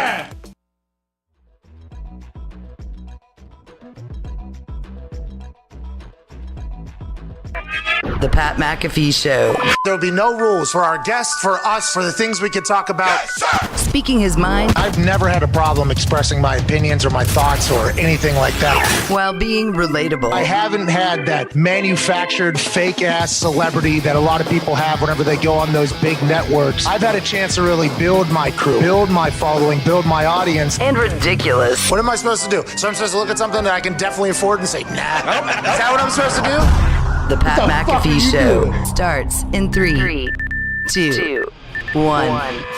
Hello, beautiful people. It is hour 3 on this. Holy hell, there's an NFL football game this week, Tuesday, September 6th, 2022. Let's begin that thing right now. Football is here, AJ, and although you didn't have as much passion when you said that one word, we do have passion because just 2 days from today, it'll be an NFL football actual regular season game kickoff day. The 2022 season is literally on the precipice of being the greatest thing of all time. And if NFL football is anything like college football was this weekend, we're in for a hell of a season. To my left, you're right on the screen, a man who's the face of Ohio. This past weekend, he just got done celebrating winning the college football national championship 20 years ago. He's a Super Bowl champion, a Ryder Cup champion, and a COVID survivor, AJ Hawk. Hey. AJ, you look fantastic, pal. You guys all look great.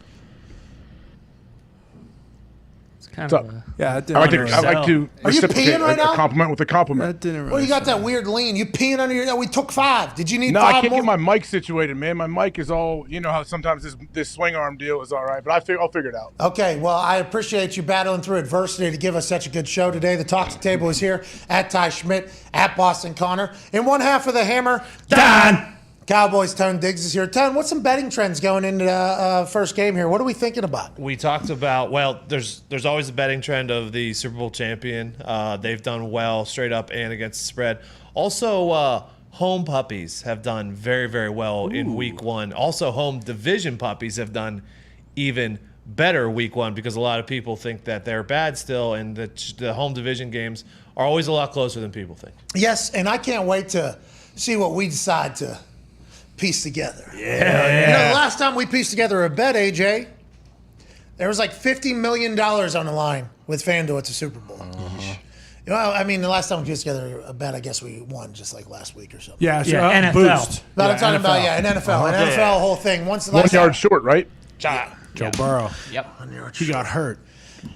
if he would have just. That means we're definitely getting the next one. That is right. Goddamn right. After a season of fuck on parlays So on close. Thursday night, this is going to be the year that things go well for us. This is going to be the year where we take all the knowledge that we have gathered over the last few seasons of legalized sports gambling coming into our lives and all the bets that FanDuel has, and this is the year that we lose 0 bets. Hell yeah. This is the year where our accounts on FanDuel only go one direction, and that's up. And those numbers look like Walmart things going up and up and up and up. And up. yeah. Woo! And what better game to start than on Thursday? The NFL has gifted us something beautiful. The football gods have said, hey, we're going to launch into this 2022 NFL season in spectacular fashion. We have the odds-on Super Bowl favorite, Buffalo Bills, who have a quarterback who is becoming the prototype. Josh Allen slinging the rock, throwing the ball after a season that ended in a lot of depression. A coin toss fucked this man out of continuing in the playoffs. A 58-yard flick of the wrist will be on display on Thursday night for the first game of the NFL season. Obviously, play action, casual, 58-yard bomb right on the money to Mr. Davis, who had 4 tuds in this game at 30-degree weather in the NFL's AFC divisional round. Will it also have a good defense from Buffalo traveling to Los Angeles to kick off the season? You're goddamn right. 0 Pro Bowlers on this defensive side, but a bunch of dogs, including Micah Hyde, who seems to be a magic man. Now you see the ball. Now you don't got it, bitch. Micah Hyde traveling to SoFi Field. Josh Allen, that defense should be amazing. But talk about amazing. Talk about majestic. Talk about a football team that went on to win a Super Bowl in their own goddamn stadium in Los Angeles. Back for another year of experience. Back with a coach with a new deal, more money, and back with Matthew Stafford. Not only did he have thrower's elbow just a couple weeks ago, they said he healed that motherfucker on a back foot 50-yard ball with 20-some seconds or 30-some seconds left in the game in the NFC divisional round against the Super Bowl champs in Tampa Bay, in your house. Matthew Stafford with Ndamukong Suh raining down on his sternum drops a dime to Cooper Kupp, who's back, by the way. This man will be playing on Thursday night. Cooper Kupp will be playing on Thursday night. And I was just died right there. And on the defensive side, the greatest football player on earth, a man who just swung a helmet at another man and took another helmet off another human's head, Aaron Donald, will be all the way back. This is obviously on a 4th and 1 with 40 seconds left in the Super Bowl. Cincinnati Bengals have 1 timeout left. Look at his hands. Look at that hands by Donald. Yeah, he's unstoppable. He's unguardable. He's unblockable. And on a 4th and 1 in the 4th quarter with 40 seconds left in the Super Bowl, Cincinnati could have got another yard, saved the day for another play, and Aaron Donald said, "Nay, I'm fucking ruining this thing." Thursday night has all the stars out. Thursday nights has all the ingredients to be electric, and I can't wait for it, AJ. 2022 is starting in a big way on Thursday on NBC, pal. NBC, so what? Collinsworth is there with Tirico, correct? That is right. In that kickoff. Their first game together? No, they called Hall of Fame. Yeah, you're right. But the first regular season NFL game together. Yeah, that's right. LA Rams reigning, defending, undisputed Super Bowl champions. Currently the underdogs at home with everybody coming back other than Odell Beckham Jr. Odds-on Super Bowl favorite, Buffalo Bills favored by 2.5. They have a star-studded lineup and a target on their back. They're at the top of the mountain, even though they haven't won anything. And talking to Stephon Diggs, it sounds like they don't care. We are in for one on this Super Bowl banner night in which Von Miller will have some emotions of what it was last year, moving on to a new team. I can't fucking wait, Connor. Yeah, and also the juice is moving. I believe -2.5 is now like -120, -115, so we might get that number down to an even 2, which is nice. And then, like you said, with the offenses on both sides, you got Allen Robinson with the Rams now, maybe no OBJ, but got him. Cam Akers fully healthy. Von Miller switching sides, going from, the Rams now to the Bills. Does he stand on the Rams sideline when they raise the banner? I don't know. Yeah, like Vaughn and them. I wonder what happens there, honestly. I think they're doing like a pregame banner deal and all that. Because the Bills will still be in the locker room, right? I guess maybe would they give Vaughn the option, hey, you can come out here and take part? I think so, right? That seems like the right thing to do. Stands in the tunnel. Maybe without his jersey on, just his shoulder pads. No, maybe he has like a penny or maybe a jacket on. Sure. Oh, okay. It's like a VM. Letterman jacket or like a Von Miller jacket. Mm-hmm. Just on, has his glasses on. Of course. Yep. Cowboy hat. Gets the ring, does the whole ceremony, takes a bow, and then yeah. I'm not on your team anymore. Sorry. Run to the other side. Sprints to the other side. Yeah, and waits for the team. Maybe gives everybody high fives when they're running out of the tunnel. Yeah, it's going to be electrifying. Yeah. I'm very, very, very pumped for this. Looking at the bets too. There's nothing like looking at the bets and putting together the same. They've already been released. Yes. On FanDuel. Oh yeah. Yep. All of them. There's a lot of movement happening for certain things. Cooper Kupp's like minus 150 something to score a touchdown. Yeah. You like the over? 52. What is it? What is Yeah. it? 52 and a half. I don't know. Never know. Everybody's saying yes to the over. I haven't made my final decisions on how I feel about this. I think the Bills are going to get a win, but that would be exactly what everybody's kind of expecting, which, am I then fading myself and I can't start the season like this? No, can't do that. So I'm just going to go with my gut feeling for everything. I'm saying under Bills. Okay. But Connor, literally right before we went live, goes, "Oh, I love this over." Yeah. I don't like my goal over 60. I don't like picking it. So we can't all win. You know what I mean? Exactly. Both defenses are very good, but both offenses are also very good. Early season, though. It's early in the year. Yeah. I don't want to. You guys talked about being electric. Have you happened to see who's performing at halftime on Thursday night? Bad Bunny? Is it Nickelback? It's the Prince of Darkness, okay? Chris Angel? Ozzy Osbourne? Ozzy Osbourne. I thought he was moving back to England. Chris Angel. I thought so Let's too. go. But apparently Chris he Holland's- is. Chris he's- Angel's Ozzy's king of performing dark. still? He's performing, yeah. Crazy Halftime. Train? So we were at a SmackDown a couple weeks ago in Detroit, and his blow up. There's a blow up Ozzy that's touring the country. Was outside. Really? And we did a cutaway to it. And, WWE Hall of Famer Ozzy Osbourne's blow up doll is currently in Detroit, and it looked awesome. I mean, it was probably 25 feet tall. Jesus. His fingernails were each a foot long coming off. Nice. All the way. I thought it was Chris Angel. So when they first showed it, I was like, "Is there a Chris Angel blow up doll outside?" They're like, "It's Ozzy Osbourne, you fucking asshole." I'm like, "All right. I do apologize." For some reason, no that just disrespect. doesn't feel like 2022 NFL Ozzy. Feels like a 2018 NHL All-Star game. Yeah, like performance. train opening for Ozzy. Yeah, there it is. I mean, I love Ozzy Osbourne. Absolutely love Ozzy Osbourne. What are you gonna say? He had to have been like their 50th or 60th choice to do this fucking game. Are you shitting me? Ozzy No way. Osbourne? Yeah. Guy can't even Yeah, fucking right. talk or walk. Come on, what's How's that? he getting out there? What's that song he said? It doesn't matter how he Had talks. no hand on his Look how good he looks. on his hand.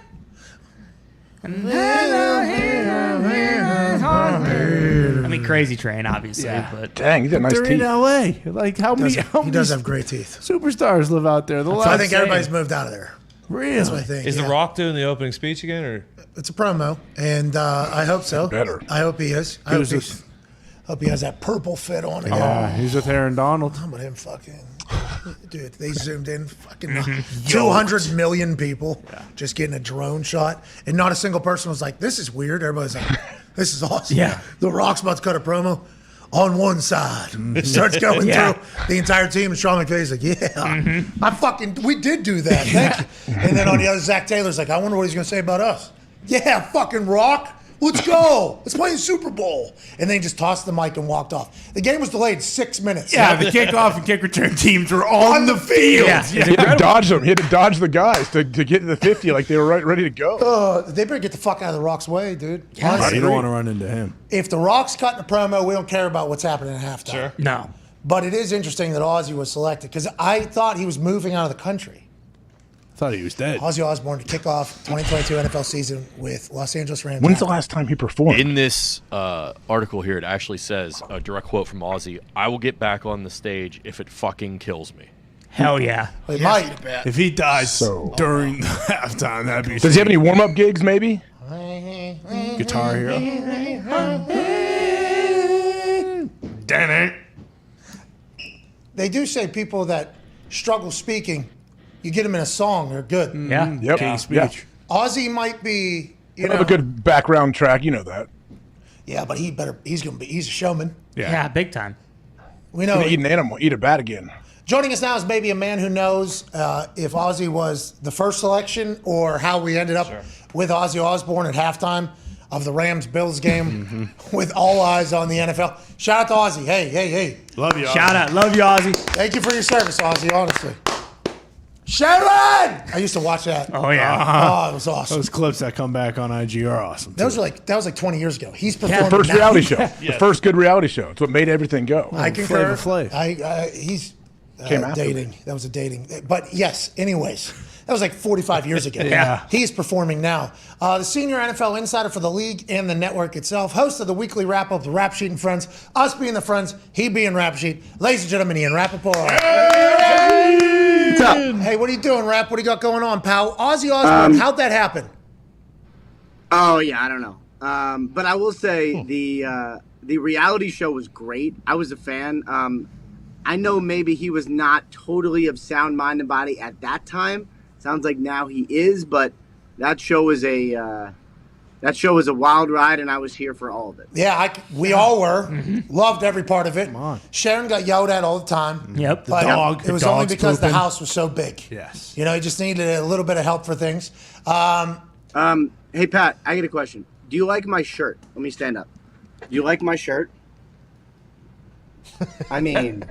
I see what come on. Yeah. How great is that? Yeah, it's pretty Look good. at that handsome guy. And look at that shirt. That is, Looks just I know like other people got merchandise, Rogers and whatever. That's pretty good. That's got to be your best shirt ever, right? That shirt is available at store.patmcafeeshow.com. Let's go. I got to go. I got a bestseller. text. It is raising money for a charity that Ian chose. Ian, what is the charity that you and the lovely Leah chose to support? It is the Kids in Need charity. It is for teachers and kids in classrooms. We like kids. I'm not making any money off it, which my wife made absolutely sure of when she recommended we give it all to charity. So I am now for that. And everyone buys some. It's going to be awesome. You're a good person. Wow. Now, if we were to dive deeper into the shirt, though, I got to go. I got a text. I'm going to go break news somewhere else. Can't do it on the show. Right. Not here. So it's kind of like him. I mean, he had to okay the design and, you know, he had the ideas and everything like that. But we are honored to be a part of that. And I can't wait to wear my favorite. I got to go. I got a text shirt someday in the near future for sure. Hell yeah. And he's not being honest, but I mean, look at the shirt. Yeah, put that back up. I don't know. This is like one of those Hall of Fame busts. Yeah, I mean, that is a handsome Who made man. it? I mean, it's kind of you, isn't it? I mean, What do you mean kind of me? That's the best looking me I've ever seen. kind of a little squirrely, I guess. yeah, kind of got some flubby arms Yeah, too. kind of fat in the face a little bit. Yeah. Well, he's hungover. He's hungover. Oh, yeah, you're right. yeah. You're right. Yeah, a little, not fat, just a little puffy. Did you see the left arm on that shirt? Did you see that?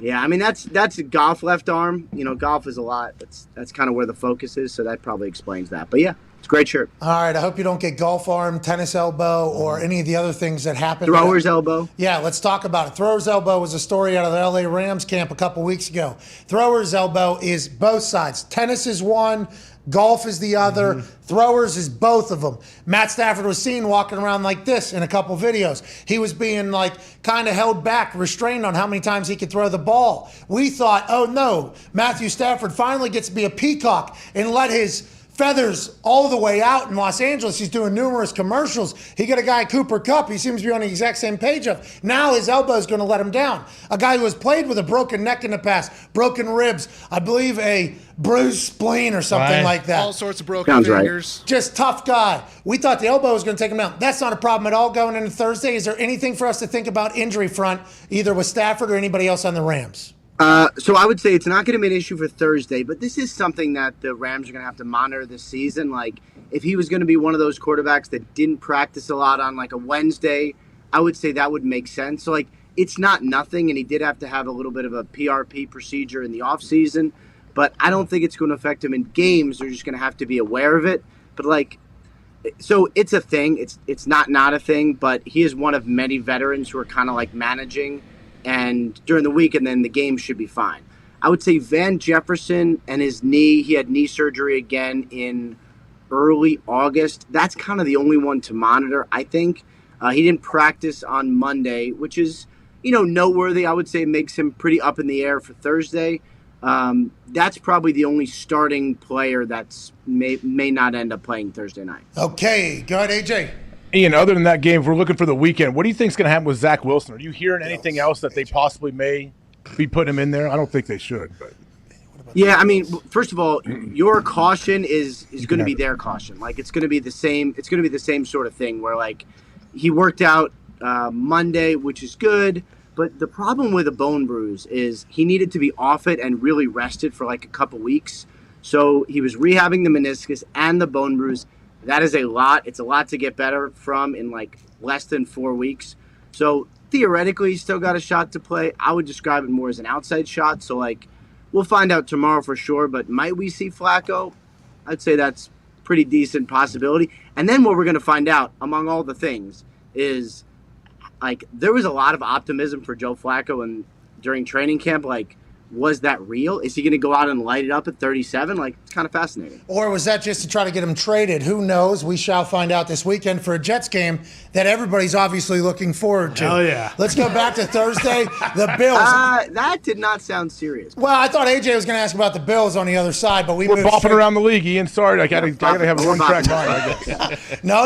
You're allowed to. Hey, AJ, your brain is a beautiful thing. I appreciate that. I would have never asked about Zach, so we got that answer. Let's go to Thursday, though. The Bills. Everybody healthy, everybody good. It feels like this Thursday night, aside from the Ozzy Osbourne performance at halftime, we're about to get the best of both sides here. This is a great way for the NFL to start. This is, Super Bowl champs, Super Bowl favorites. Is the Bills completely healthy going in?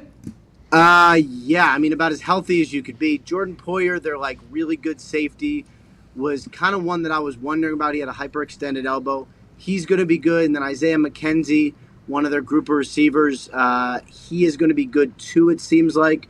So, yeah, I mean, like, all of the injury questions are, I mean, you mentioned Van Jefferson, okay, but, like, I think we're going to be good. So, really what we're going to see is just, like, a high-powered, really good game between two Super Bowl contenders. Like, this is what you want. Like, I am, I know we spent a lot of time talking about a lot of non-on-the-field stuff in the offseason. Like, bullshit. I am legitimately pumped for Thursday night. It is going to be awesome. Yeah, the I got a tech shirt is normally about some bullshit in the offseason. Right. Bingo. I wouldn't say that, but yeah. Yeah, it is. It is.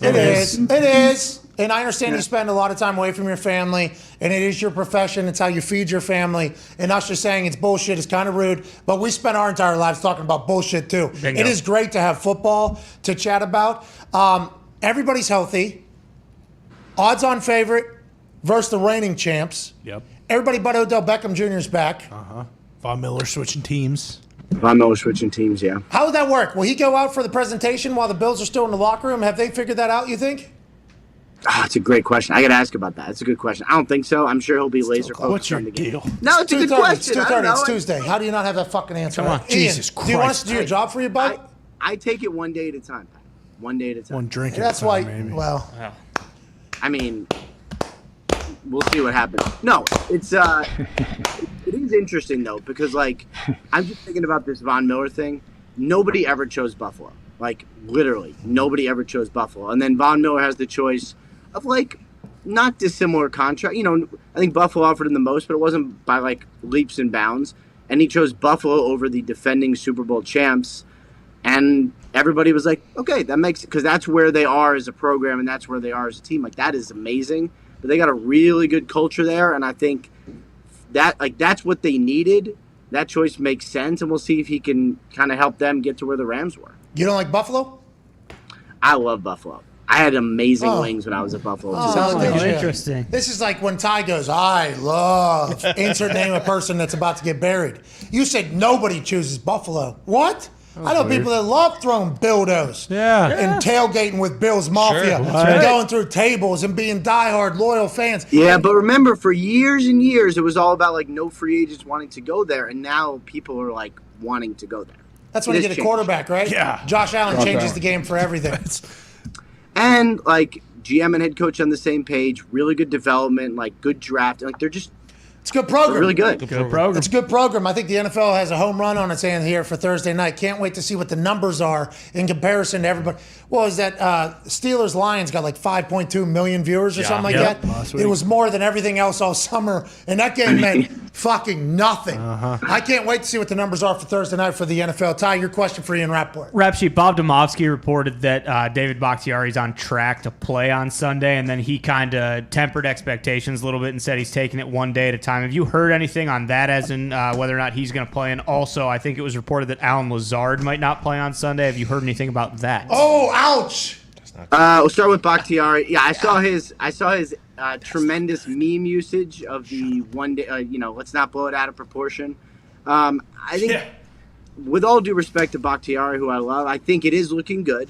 You never want to assume anything, especially when it comes to him, because we've been here before. We thought he was going to play, and then didn't. Whoa, down. No. Fired. We know. Everybody wants to go to Buffalo. Never want to assume anything, especially when that fucking guy. Good lord, No. the draft. The playoffs, I think we all assumed he was going to be good, and then it was not, and then he needed. So, tentatively, I would say he's in a good place, which, I would say he's one of the most valuable linemen in the NFL, just as far as what he does and how good he is and locker who room he's guy. protecting.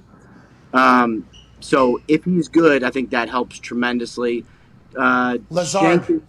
We'll see. Lazard. The indication I got is that he's got a chance to play on Sunday. So even though he hasn't been there, I think we'll see, but I think it's probably looking good. And their receiving core is like one of the really good, fun puzzles. Like, let's say, like, even for fantasy, like, who is going to break out? Like, could it be Lazard? Is it going to be Dubs? Like, there's a lot of really good options there. Are you a fantasy guy? I am a fantasy guy. Is he in our league? Is he in Bruce's league? No, he didn't get the invite to I didn't get Bruce's the big league. Wait, let me ask you this. Which do you think I'll get the invite for first? Tahoe or your fantasy league? Tahoe. Wow. I don't know. You took a shot at Buffalo and at Bakhtiari. Well, just in the first 2 minutes can't here. be doing the whole Rodgers contracts thing. I don't Oh, know. yeah, you got no shot. You got no shot with that. amazing. Would you want to be a part of Bruce's league? Could I dominate? No. Doubtful, yeah. A lot of sharks in the water here. Yeah, and then I get my plate's a little full. Maybe we'll see next year. How many leagues are you in?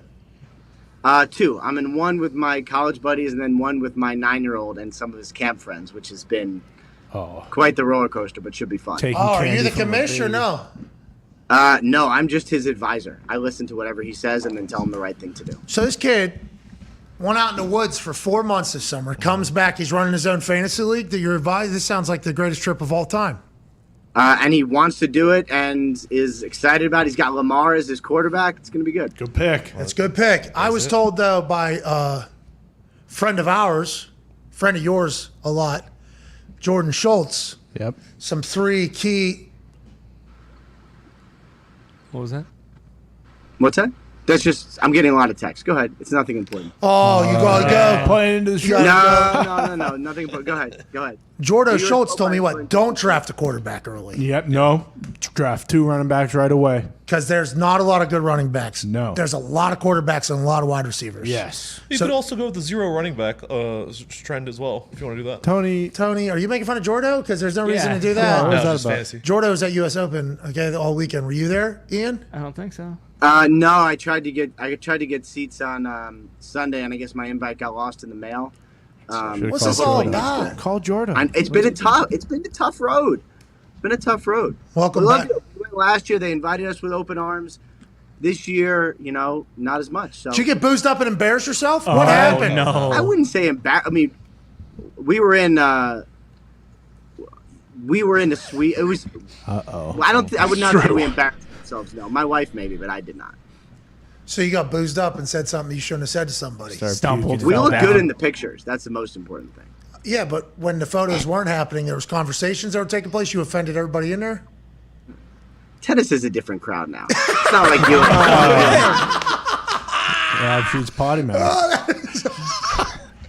Fucking love it, Rap. I love you even more. Go ahead, Connor. Yeah, Rap Sheet. The Patriots went down to Miami today. Is that because they got to make sure whoever's calling plays can withstand the heat down there, or why'd they do that? God, that's a great question.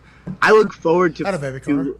I look forward to staring at the sideline ISOs and trying to determine whether or not Matt Patricia is calling the plays or just reading the plays into the microphone. Like, that will be a fun game on Sunday. The Heat in Miami, like, this is kind of an interesting Belichick move.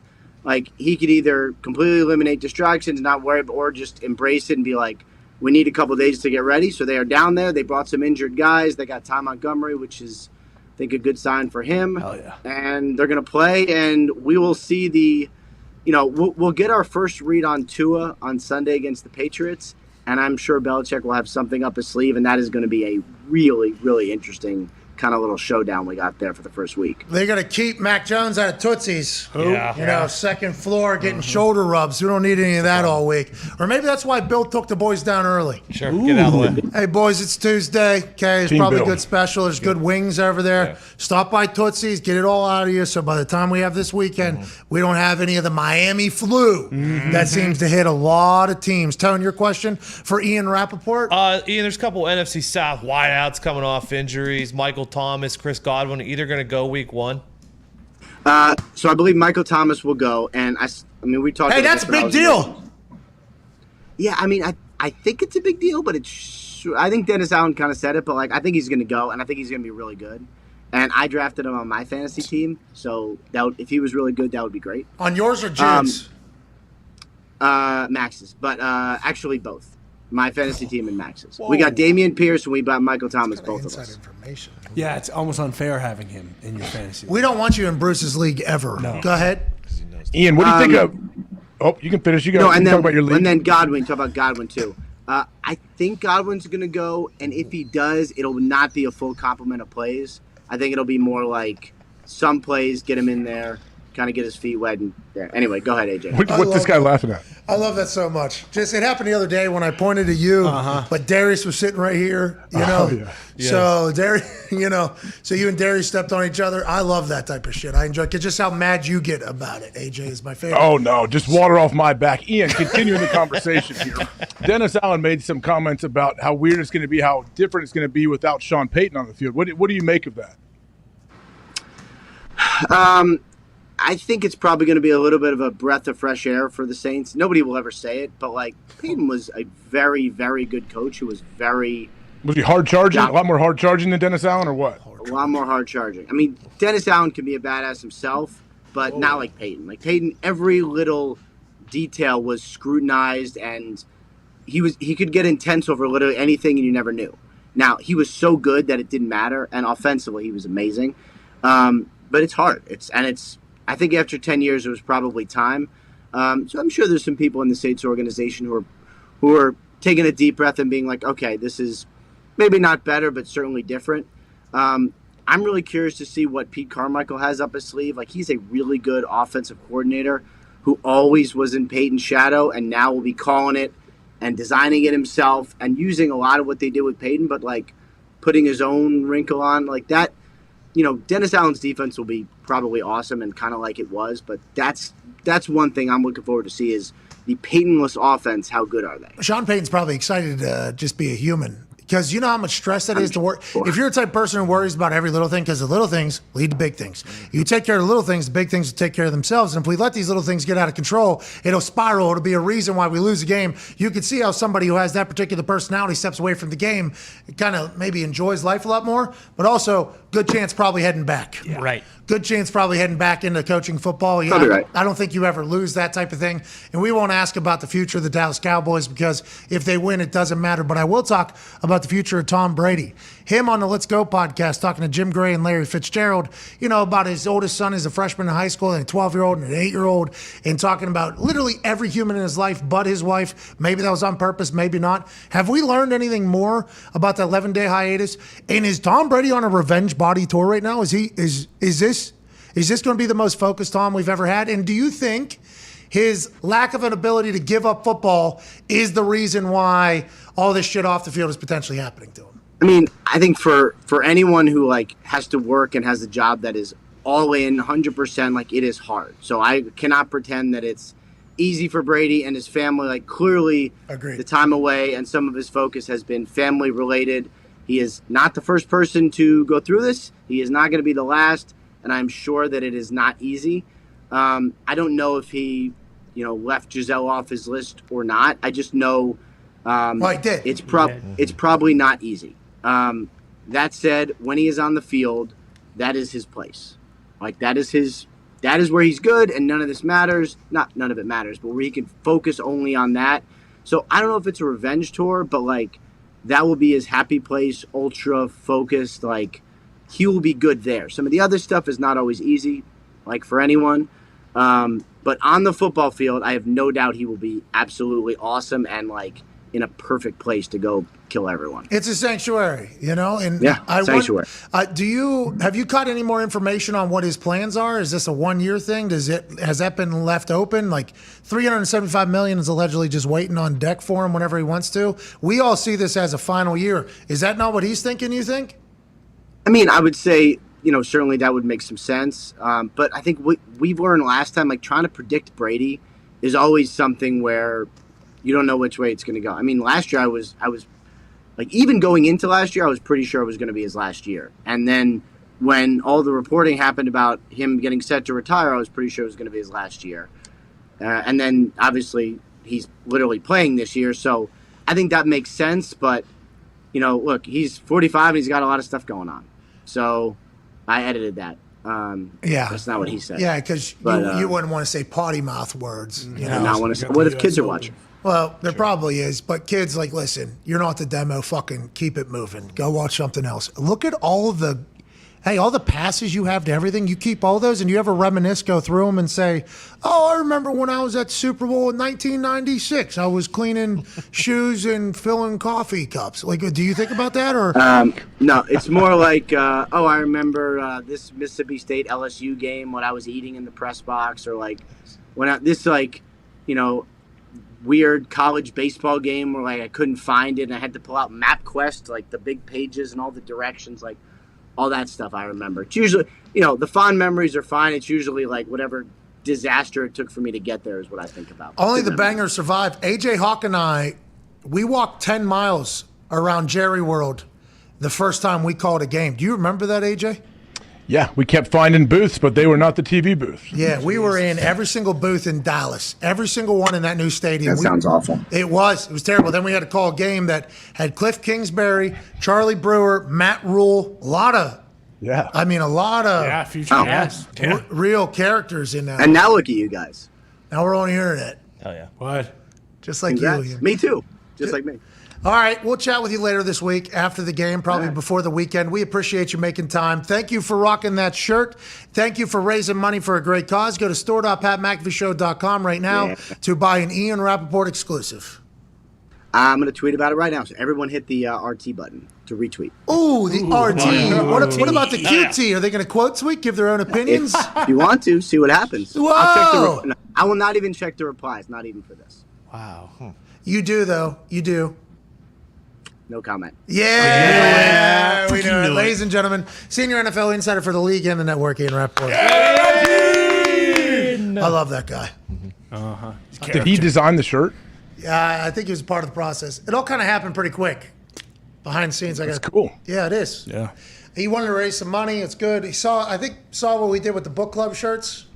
Yeah. Said, hey, let's get $100,000. Yeah, that's a lot of money to reader advocacy groups. Yeah, awesome. I don't know what they're going to spend the money on, but I'm fucking pumped for it. Yeah, because aren't people doing reader digital advocacy books? Yeah, finding the proper groups. What, they get books out or what? I don't know. Finding the groups has been quite a task. Mm-hmm. Believe it or not. Braves has his foundation. Him and Luke. That's what Reading? they do. What's that? Reading stuff. Second and Seven Foundation. It's like 20-some years old. I used to go work the camp when I was in college, and I just went to their pool tournament last weekend. They had billiards. Pool tournament. Yeah, they do a pool tournament. We used to go play in college, too. And Luke, our head coach, it's Luke Fickle, Mike Vrabel, and a guy named Ryan Miller started it. Ryan played linebacker at Ohio State with them. And we used to go in college when Luke was our coach. And it was at a bar downtown back then. And we would we'd be ready to roll. And then Luke would be like, man, this sucks. I can't stay here with you guys here because he was our coach. He's like, I can't be seen here with you guys. And I know what you guys are going to do. So he would have to leave his own charity event. Oh, so you guys bullied Luke Fickle. We didn't tell him. We want him to stay. We're like, you should stay, man. He's like, are you kidding me? I can't. Providing positive role models, focusing on second graders across the country. They've given out like 5 billion books. Encouraging student athletes to pay it forward. This is like perfect timing on these slides. Donating free books to kids in need. See, that was a shorter sentence. Providing positive. We're back at the top. Mm-hmm. That seems like a good foundation. It does, doesn't it? It does. Seems amazing. I've never read a book, but Ohio guys.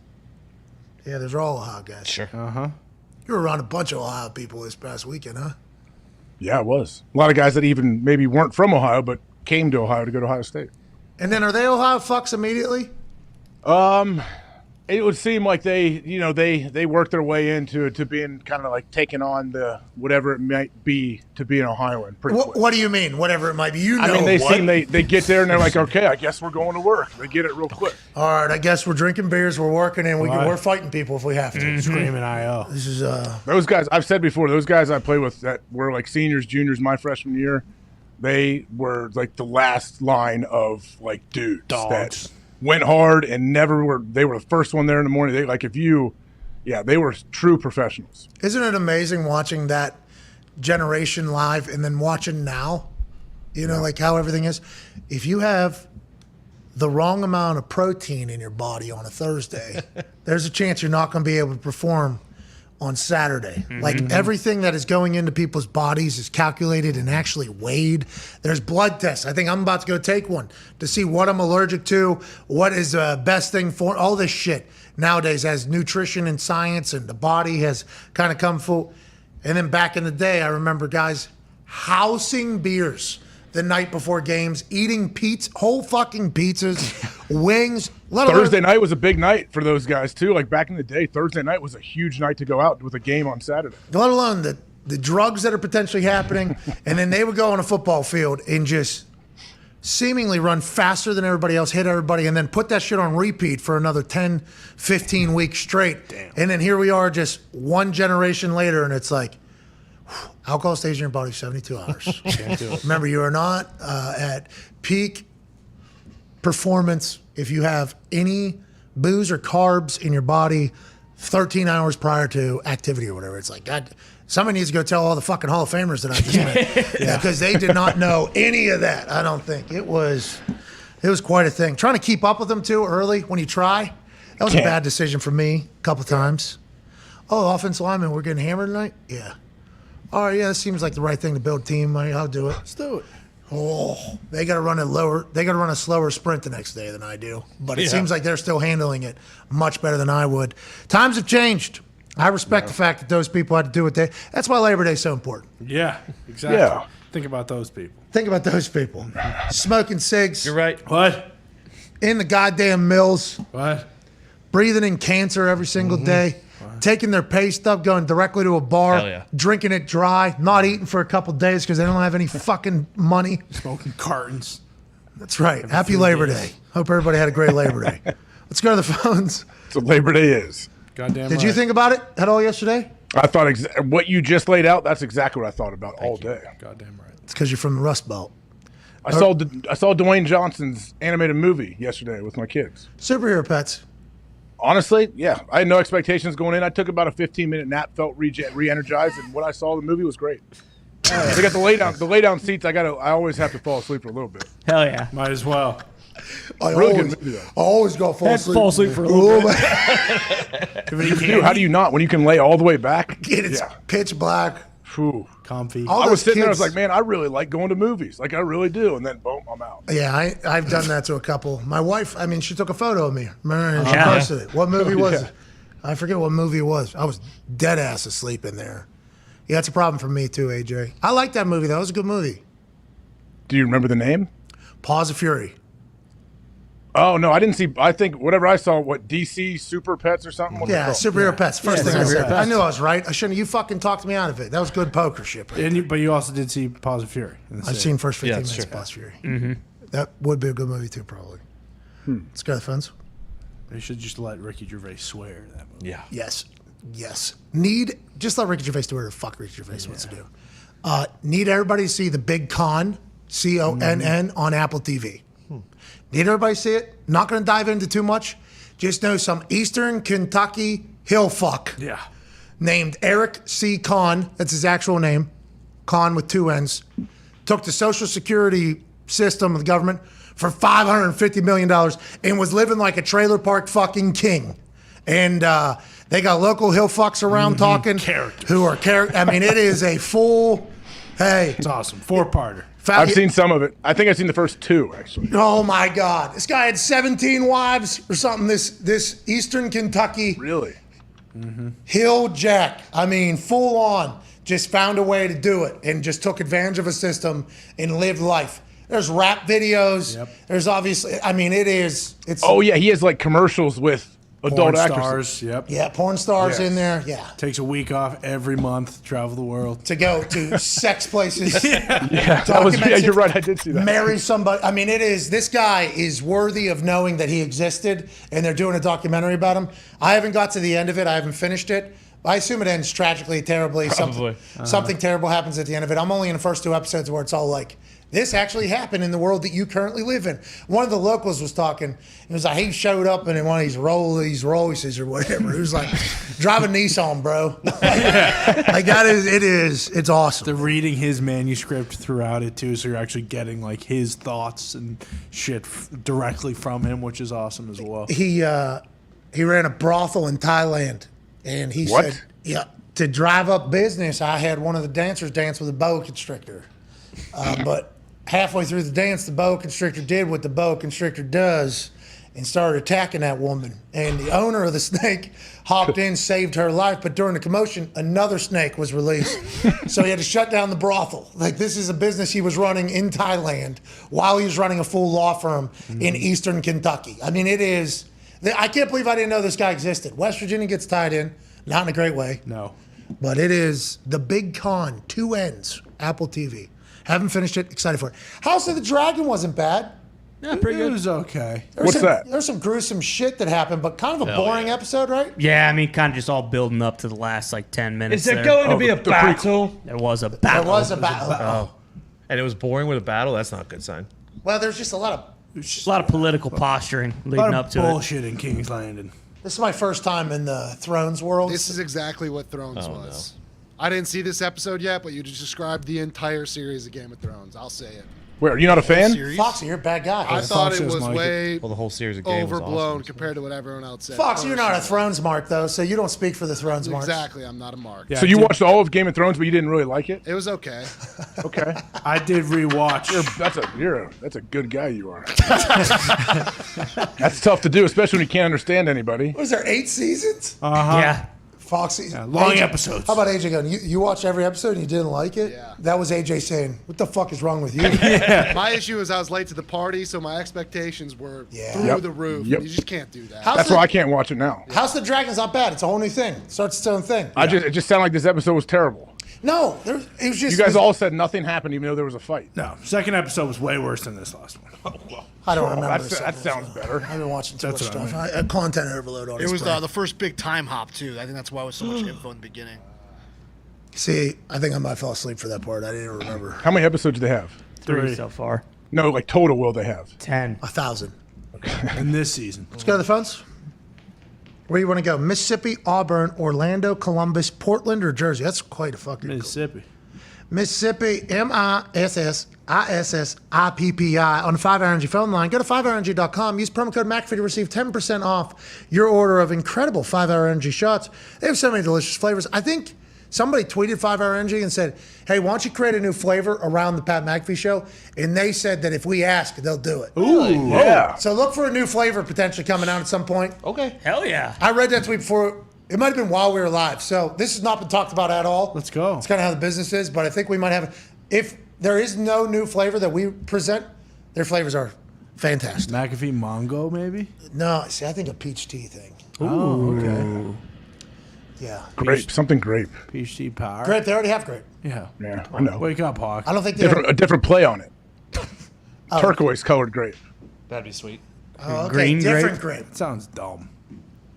What's your problem? It'd be like wine. He's talking about wine. The turquoise color they have is tropical punch, and everyone already loves it. How could you not love everything 5-Hour Energy has? That's a good question. Well, the original. You can skip the original. Yeah. Watermelon is delicious. Berry's my favorite. I don't mind the original.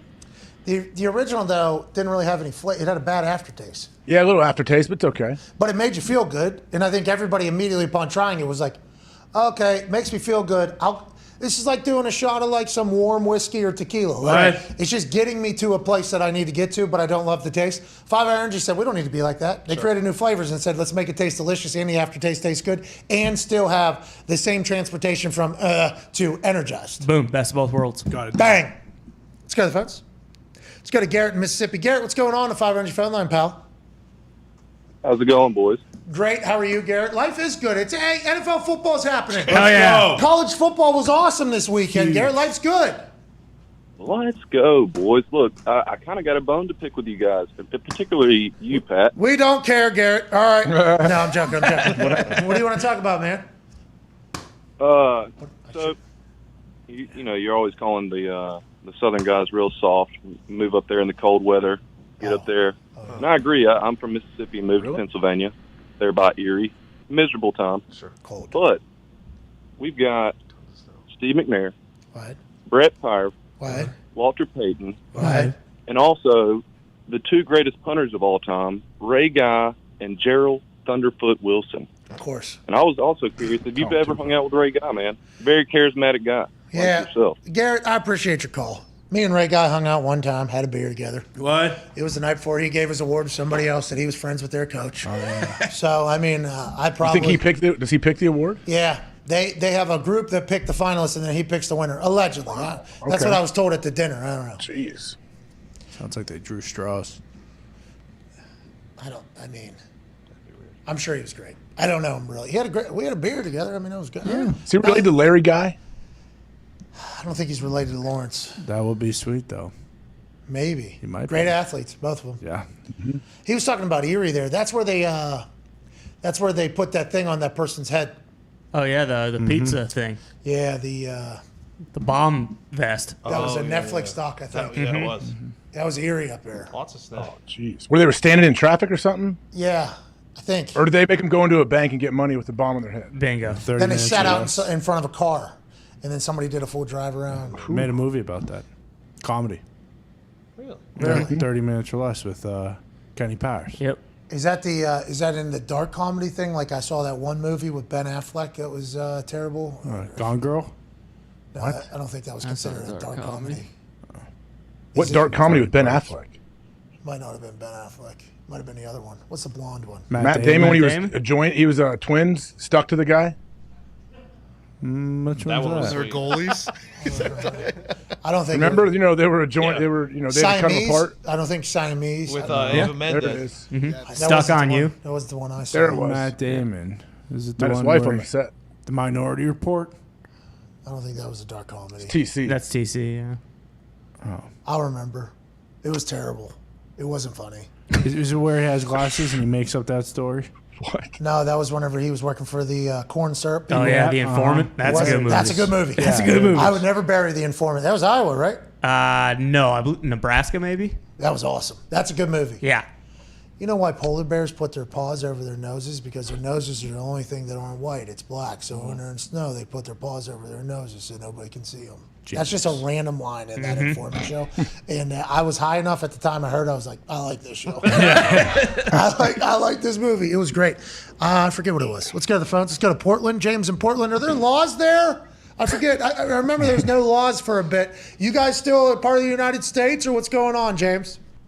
Oh, dude, we're fucking on part of the United States. A good 85% of Oregon is fucking down with fucking the United States. Okay. It's the 15% in the city of Portlandia that decided to move up here and say, we're going to change our rules because we don't like the California rules. We're going to move out of Cali and move up here to Portland, take over, and make it California.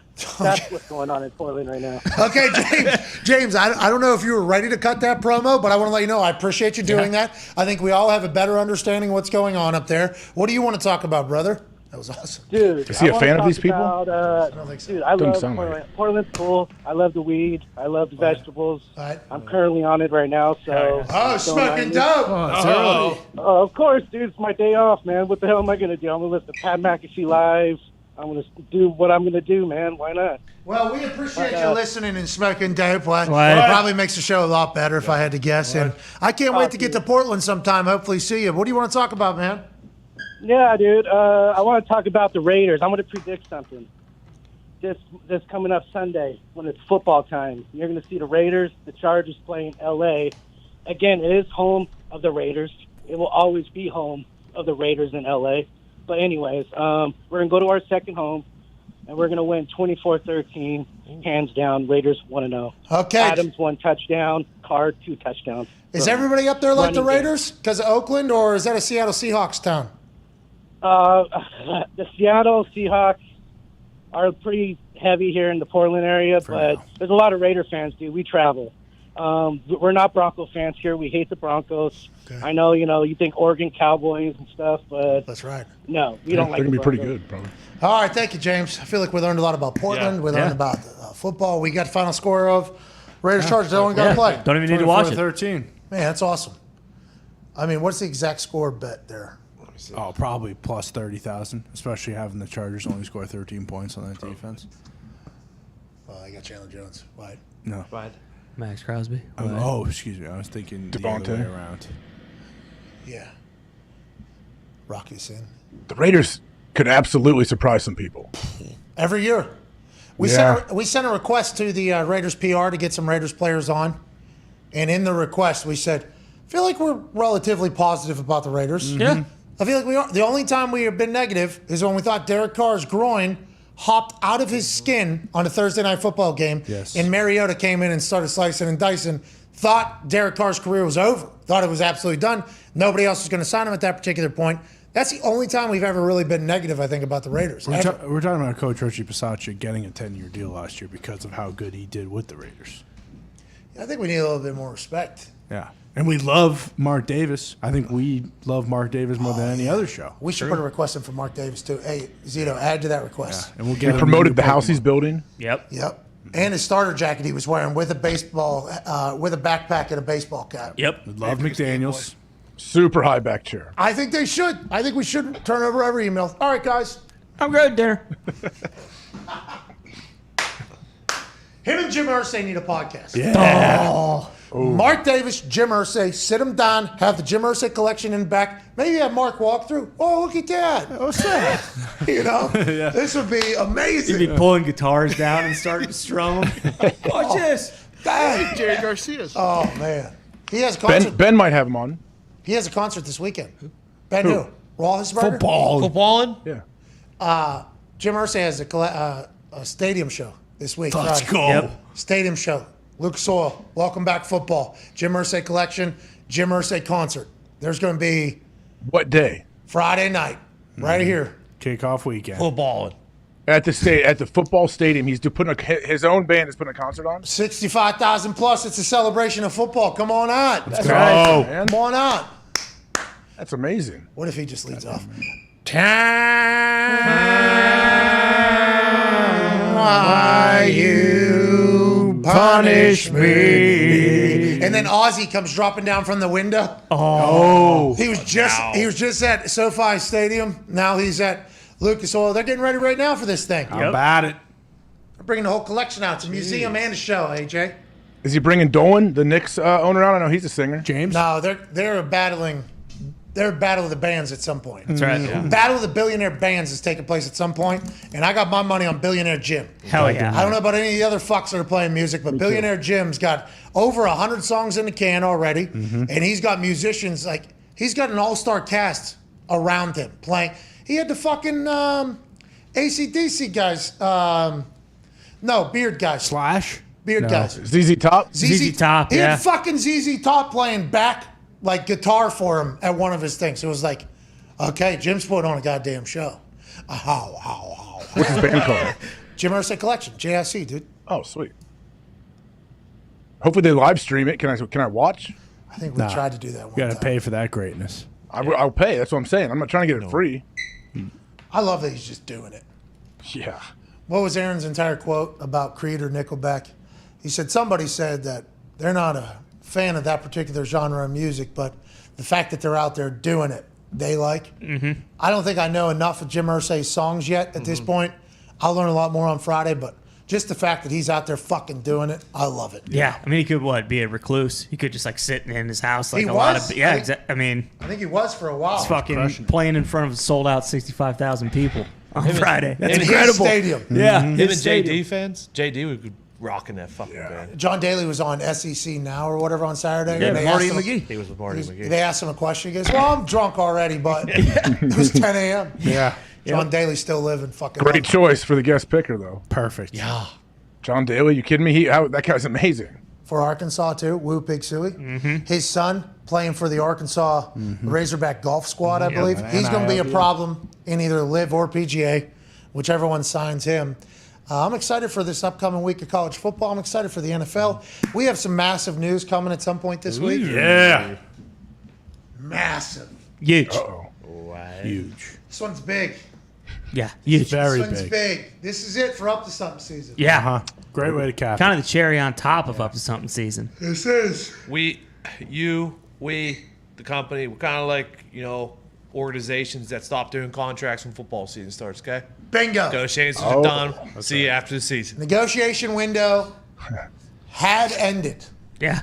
Before this one showed up. 25th hour. Just like Lamar Jackson saying, hey, regular season, as soon as it starts, I'm done negotiating. But if somebody comes with something, it's hard not to be like, I'll put this film down for a second, I guess. Right. Oh, yeah, I could do that. I'll entertain it. Kind of what happened with this particular program and situation. I think it's going to be big. Hell yeah. I'd say. I think it's going to be big news. I think this is potentially going to be the biggest one. Yeah, I'd say. By far. Really? So. I'd say. I think so. Yeah. I mean, I don't know. I don't want to. Yeah, I mean, it's. You've had a lot of big news over the last couple of years. Yeah, we got a fucking video game still going. Contest has ended for the high score. We're getting the information. Gave away $20,000, $10,000 to the winner, $10,000 to the next 100 highest scores. That'll happen in your FanDuel Face-Off app for the field goal face-off game that we put out. A lot of people playing over the weekend. Oh, yeah. A lot of people, including myself. I fucking stink at that game. There's some gamers. I assumed if I could get to a couple different altitudes, I could maybe figure it out.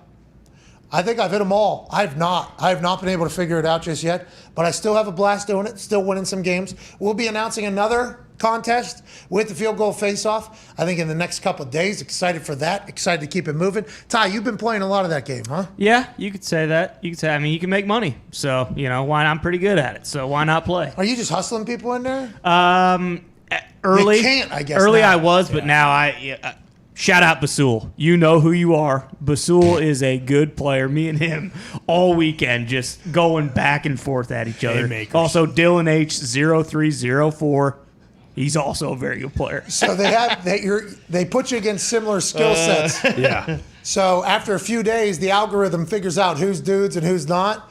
And Ty is up in this upper echelon.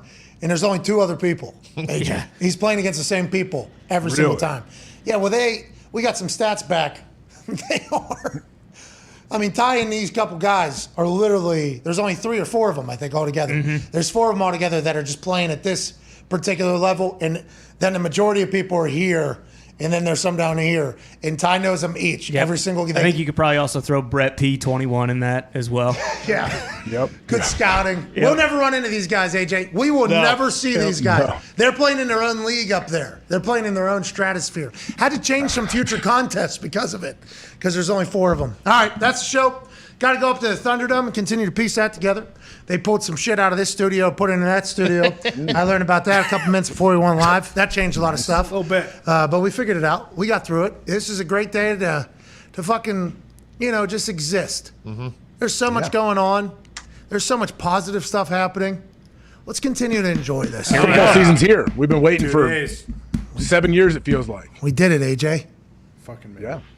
Nobody Thursday thought night. we would be able to do it. Nope. We did it. Hey, will there be a big build-up? Are they going to have like a whole afternoon's worth of stuff leading up to this game Thursday, a pregame? Countdown to kickoff, the whole thing, yeah. Will someone perform before the show? Usually there's a performance out there. What was it, Kendrick? Was it Kendrick last year? Ed Sheeran they had the Letterman for and stuff? I Or remember. am I thinking something else? Maybe Ed, yeah. Oh, yeah, they're in the selling rain. that sweet merch. Oh, yeah, they had the Oh, leather that was jacket so they were selling. leather- Sweet. Oh, that was a Letterman. full thing. That was a full push on Good Morning Football. Yeah. Mm-hmm. Maybe that's why Ozzy's doing it.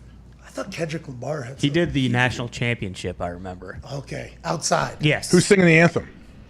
Logan, I'm sure you're going to bet on that, aren't you? you can't. No, you seal don't a do Super that Bowl, for- dude. Don't be AJ, a mark. I'm going to be betting on fucking everything that is possible to be. Yeah. But I was very good this offseason, not betting on shit I didn't know. Like, very good. I would ride along with the boys every once in a while if they caught some incredible heater in MLB like the Hammer Down boys did there for a bit. Soccer. So I'd like Don't to. be 18-1 this weekend. That's, yeah. So, God, what? He's just got. What? I thought baseball was over, and that's Goop. Goop has more information now than he's ever had. Lads, we can't. Lads, I'm just getting 18-1. Let's go, Gump. Let's keep it going. Gump. But I've been very good now at not betting on stuff that I don't really know anything about. So now that the NFL is back, I'm fucking going, dude. Go. Fucking Jay Balvin's performing.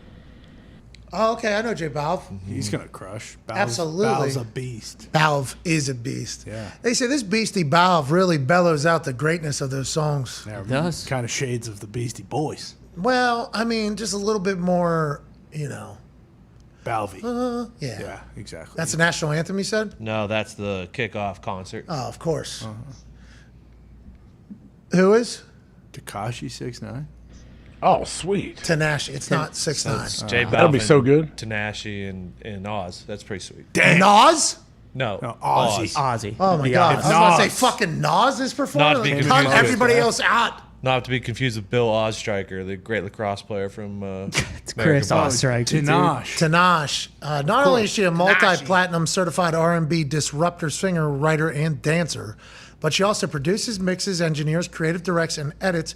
As a result, she blazes past any and all boundaries, taking full control of her independence as she revs up to release her latest project, Song for You, a multi-track compilation featuring the likes of heavy hitters G-Eazy, still doing it, Six Lack, Miss Banks, and more. Set to release everywhere digitally on November 21st. Just because you don't fucking know doesn't mean it is. Those are heavy hitters. Can you go over to Balvin? NFL. Open your Tanash. What do you mean? Why isn't Beyonce doing the national anthem? Tanash is going to They don't crush. have $5 million to give her.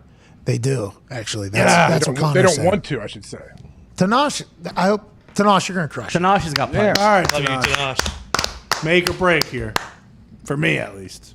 Oh, this is how you're going to judge Tanash Yeah, forever? I will listen to Tanash if she crushes the national anthem. If she You doesn't, downloading that thing November 21st? absolutely.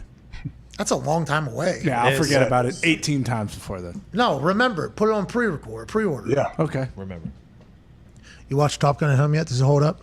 Yeah, it holds up. And then boom, what did we see this weekend? TC, footage from Mission Impossible. Fucking guy is Have you seen this, AJ? an absolute maniac. I mean, nothing surprises me. This fucking Such a psychopath beast.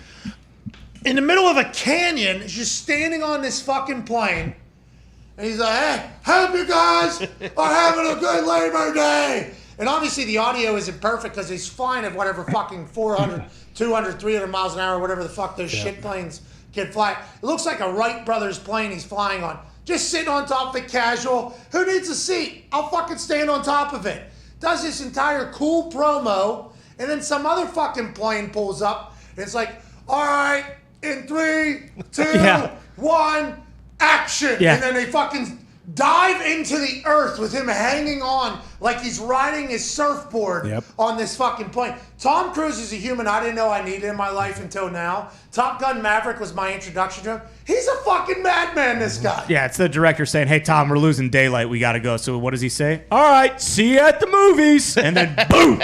Watch him just peel off here and go right into earth. Coolest lean of all time, like he's on a trash can. Yeah. One leg up, no parachute wrapped around that body. All right. He's got a piece of string holding him onto the plane. No harness. See you at the See you movies. at the movies. Yeah, He's we got to be will. strapped in somehow. Boom, No, he's gone. not. He's not. I don't care if you're He's strapped not in. strapped Look at in. that shit. I mean, no matter what, he could have 1,000 straps on there. I'd still. We told you he was going to see that video of that 93-year-old grandma doing this, and he was going to say, fuck you, Granny. I'll show you how this is done. I love him. Whatever Yeah, gets him going, we knew dude. it. We need more of that. I mean, no, I'm not going to even put that negativity in. What? No, he'll be fine. Hey. Hey, No. listen, not going to say it. No. You'll Do put it not out. You'll say it. Seems like he's certainly dancing with death, but I mean, for our entertainment, I appreciate it, TC. TC cannot die. I mean, Don't worry. He cannot He die. definitely cannot. He will not die. Was he on the top of the Burj Khalifa or whatever the hell it is? Sitting there, Just casual. hanging. Running across it, jumping on like a harness around. I mean, the guy cannot die. He will not die. He will outlive all of us by hundreds of years. He has that same thing that Mark Leclerc and And Alex Honnold. have. No where fear. They just don't feel anything. Nope. They've already harvested all his adrenochrome, so he doesn't have those Exactly. feelings anymore. All right. Happy we got that in. Love you, TC. Thank you, TC. Keep going, TC. Plane's okay too. I would never get in one of those planes, so I actually understand why he was standing outside of it. Safer out there. Yeah, it's safer. No way. Hammer. Dad. It's about 10 or 15 minutes. Big news coming this week. Huge. Big news. Whatever you think it is, double it. I don't know if that's triple it. And then once you double it, triple it. Triple it. Times it by 6. No, that'd be No, different. that's different. I thought you multiply exponents. There's so many formulas that we have to compute. Did here you to see if excuse we're- your 2-man salary? Let's just do it with 2 real quick. We'll do it with the number 2. You double it, 4, triple it, 12. 2 to the 6th is 12. He was right. No, exponents would be 2 times 2 times 2 times 2 times 2, right? Yeah, but I thought So it's it not was- 2 times 6? If your expectation is like 1, right? 1. Fucking Will Hunting over here. 1 to the 6th power. 10 million. Let's do it with 3. 3, you double it, that's 6. Triple it, it's 18. It's like 64 or something. 3 times 6 is 18. So it is. You were right. He was wrong about the exponent part, I think. But I'm lost. I don't know where we No, went. you did it. You did it. I don't know where we went. This is that new math that they're teaching. That's right. Common Core.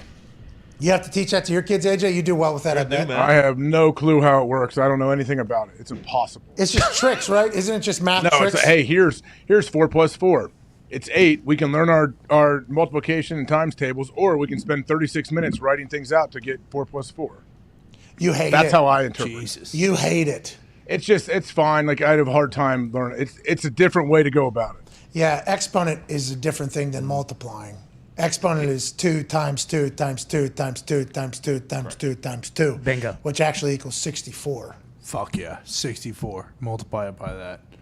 Hey, Dustin Johnson put in an eagle in a playoff hole from like 45 feet away that would have rolled into the sand trap if it didn't go in. I saw you won. Hit the back of the hole, shot straight up in the air, and then goes in for an eagle to win on a playoff. Place went bananas.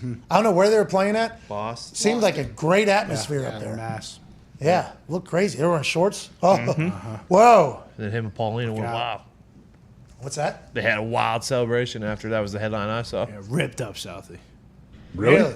I don't know. I'm sure they probably stayed though. in Southie. All right. There are a bunch of very nice places in South. Maybe they went to Encore. He probably flew home to Florida like he does after every turn. No. He didn't win any money. Yeah, it's part of the pool. So does he? Pat Perez won money. So if they don't win, do they have to pay back the money then? No, because you'd win some part of them. You just win something. But it's like an upfront. Upfronts Yeah. happen, and then you like have to earn it back. You have to meet that. Hey, once you hit 100, then we'll like. But if you don't hit that, yeah, do they come after that? They come after you say you got to write us a Well, check. if you don't feel your obligation. All right. Well, we are out of here. What? Hammer Don's in like 10, 15 minutes. Should be a great show. Yeah. Good luck out there. All right. Thank you, AJ. Big thanks to Derwin James for joining us, Ian Rapoport, and that tea that has given me some real problems today. Reflux. in this particular department. I tried to put amino acids into an unsweet tea earlier. Like your own, or you told them, yeah, you can put a shot of it in. Somebody sent us some amino acids. It was a peach flavor. So I said, bingo, give me an unsweet tea. I'll put these aminos in here.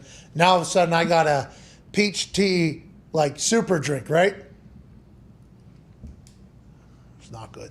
It was not good. Back to The drawing taste board. or what it does to you. The taste, I think I got hives for a little bit. I mean, it was a full, Not good. it was a full thing. The acid reflux thing, I can't. It's not my new. I thought I beat the game. I did not. I did not beat the game. We'll find new aminos. Don't you drink aminos all day, you? Sometimes, yeah. I mean, but yeah, I don't know. What's the problem? What? Why can't we just ever ask you just a fucking question? Straightforward answer. It's in a bottle you're drinking right now, right? There's some in there mixed in with different powder I have, yeah. Yes. Yeah. Okay. So the answer is not. Aminos are building Sometimes yeah, blocks it of like depends on it. protein, muscle gain. Building blocks of you life. fucking suck. No, you do Thank not. you. You do not. But there is some things that are, alarming. Like, why do you feel like you're on the stand every question? I don't feel like I'm on a the fifth, stand. dude. I just feel like there's certain things that are no reason for me to answer. Like it doesn't matter how many times I answer it, what I give you, it's not going to be enough. But you're an amino expert. You literally just I'm proved not to an be expert at all. I'm not an expert on anything. I would never claim to be an expert. Okay. Tackling You people. are one of the only people I know that drinks aminos every single day. I know what works for me, what makes me feel good. I don't know what makes you feel good. Well, that's all I was asking. What works for you? Because it apparently works. And you go, sometimes no, I don't know. It depends on the day. It's always changing. It's always evolving. It's I not wake up, changing, how do I though. feel? Here we go. You do the same thing every day. It hasn't changed. No, you always got to make minor tweaks throughout the day. You know that. But aminos stay the same. What? Aminos amino say No, you could change that. Oh, yeah, it changes too. Oh, you get that little sparkle drink. I had some. Tasted terrible. I didn't know if that's how it's supposed to be every It single day. didn't taste very good out there in Tahoe. I didn't have any ice with me. Yeah, it was bad. Okay, so I should be drinking aminos every day, though? You would? You do? I mean, if you're tearing down your muscles and you want to rebuild them a little bit, help out. Yeah. What? I'd like to help out my muscles. Hey, muscles, you call 911 because I'm fucking here to help. I'm taking aminos every day like I'm AJ Hawk. I'm going to get yoked now? I don't know. Sounds like it. Sometimes, maybe. Yeah. It depends. God, I don't. Do I sit here and claim like I have answers? Yes. Well, you can answer questions about you, though. So, Yes. like, when I say, hey, you drink aminos every day, and you go, sometimes, maybe, I don't know. It's like, whoa, Jesus. Is everything okay? Is everything all right? And then you're like, well, aminos are the building blocks for your muscles. And it's like, so you're an amino expert and you drink it every day. So you're allowed to give a friend, I thought, at least, a friend a little bit of advice. Yes, your absolute friend, of course. A little guidance, maybe. Should I be having these aminos even though they taste like shit every day? Sure, it's not gonna. I don't think it's going to It's not something that you're gonna all of a sudden take. Like, wow, I feel so much different. It's not gonna do that to you, but it should help. Maybe we don't know. Maybe. Who knows? Thank you for that answer, AJ. Isn't that nice of him? Yeah, it is. Well, like you said, I mean, you can't say, well, I don't know. I mean, maybe it changes. And they say, are you drinking it right now? I say, yeah, it's in here right now. I drink it every single day for the last 10 years, but I don't want to give advice to anybody. You know that. This is not investment advice. Good father. If you ask me, yes, you're right. I guess I should have given you a more straightforward answer off the bat. Okay, so I'll start framing my questions better so you don't feel like you're giving advice to the masses. We are just There you go. Okay. We are specifically asking about Aaron James Hawk. Anything that I have is strictly anecdotal data just on me, for me. So it doesn't count for everybody. Okay. Should we get his lawyer present? Well, it feels like that. But I think the way I'm going to... I don't have one. Eric C. Kahn might be your guy after you watch this thing. But... Is he hanging out with McAfee somewhere? Similar... Possibly. Similar vibes, feels like. John McAfee definitely smarter than Eric C. Kahn, though. I think Eric C. Kahn found a hustle, and he fucking... Beat it to Did you say 500 and some million? 550 million, yeah. Wow. Eastern Kentucky. He must have been doing it for a while then before he got caught. Well, you'll see. Yeah, pretty fucking hilarious. Did he get caught? If you haven't seen the end, did he get caught? Well, there's jail. Yeah, I think he did. There's Unless you got documentary. DUI. Unless you got DUI. They showed a mugshot early. So. Could have got a Dewey. Bro, his headquarters was just 50 trailers put together. Started out as one trailer. Then he just started adding trailers. And he's like the trailer park king of all time. Got junkyard cars just put in the parking lot so it looked like people were there all the time. Just look busy. Yeah. This guy is the hillbilly king. Yep. Eric C. Cohn, the big cone. And he robbed the government, so, a lot of people were like, this guy's robbing the government. But the way they paint the image is like, he fucked over everybody in America. And that was really, pretty valid, I guess. The Big Con on Apple TV, would recommend it, because in a couple days, all we're going to be watching for the next 5 months is football, NFL football, college football, NFL football. Albert Breer has tweeted something. Is this about Trey Lance? Yeah, full disclosure, my wording might have been a little presumptive there. I'm not climbing in the guy's head. What I heard was it was complicated news to take, as you'd expect it would be. And again, that was just in the immediate aftermath. He'll be fine. Well, Albert, we fucking took your words, pal. All right, Al. You're the one that said he was a little annoyed. We all assumed he'd be fine because that's what he said. But Albert Breer had heard that maybe when it was initially introduced to Trey, he wasn't as pumped. Once again, a human interaction, we can respect that. Yeah, Albert Breer also Good to know. has to write about something. Well, Albert Breer dives deeper. He was in Columbus. I saw him Friday night. Really? Was he with LeBron? Is he on the team? Is it LeBron? I don't know where LeBron was Friday. I saw him Friday night though. I'm sure he went to the game, but he's an Ohio State guy. Hey, I did you walk up to LeBron and give a face? I didn't see LeBron. I didn't go see him. No, on the sidelines. He didn't come I saw see you? Zeke. Talked to Zeke. He was out there, but I didn't see LeBron. LeBron didn't come see you? No, I guess not. All right. Fuck that guy. What the hell's that? All right, we're out of here. We're back tomorrow. Hammer Dahn at youtube.com/Hammer. Dahn's coming. Nothing but winners. Gumpy's 18-1. On baseball this weekend, yeah. You're 12-6. Pretty good. Not bad. See you guys tomorrow.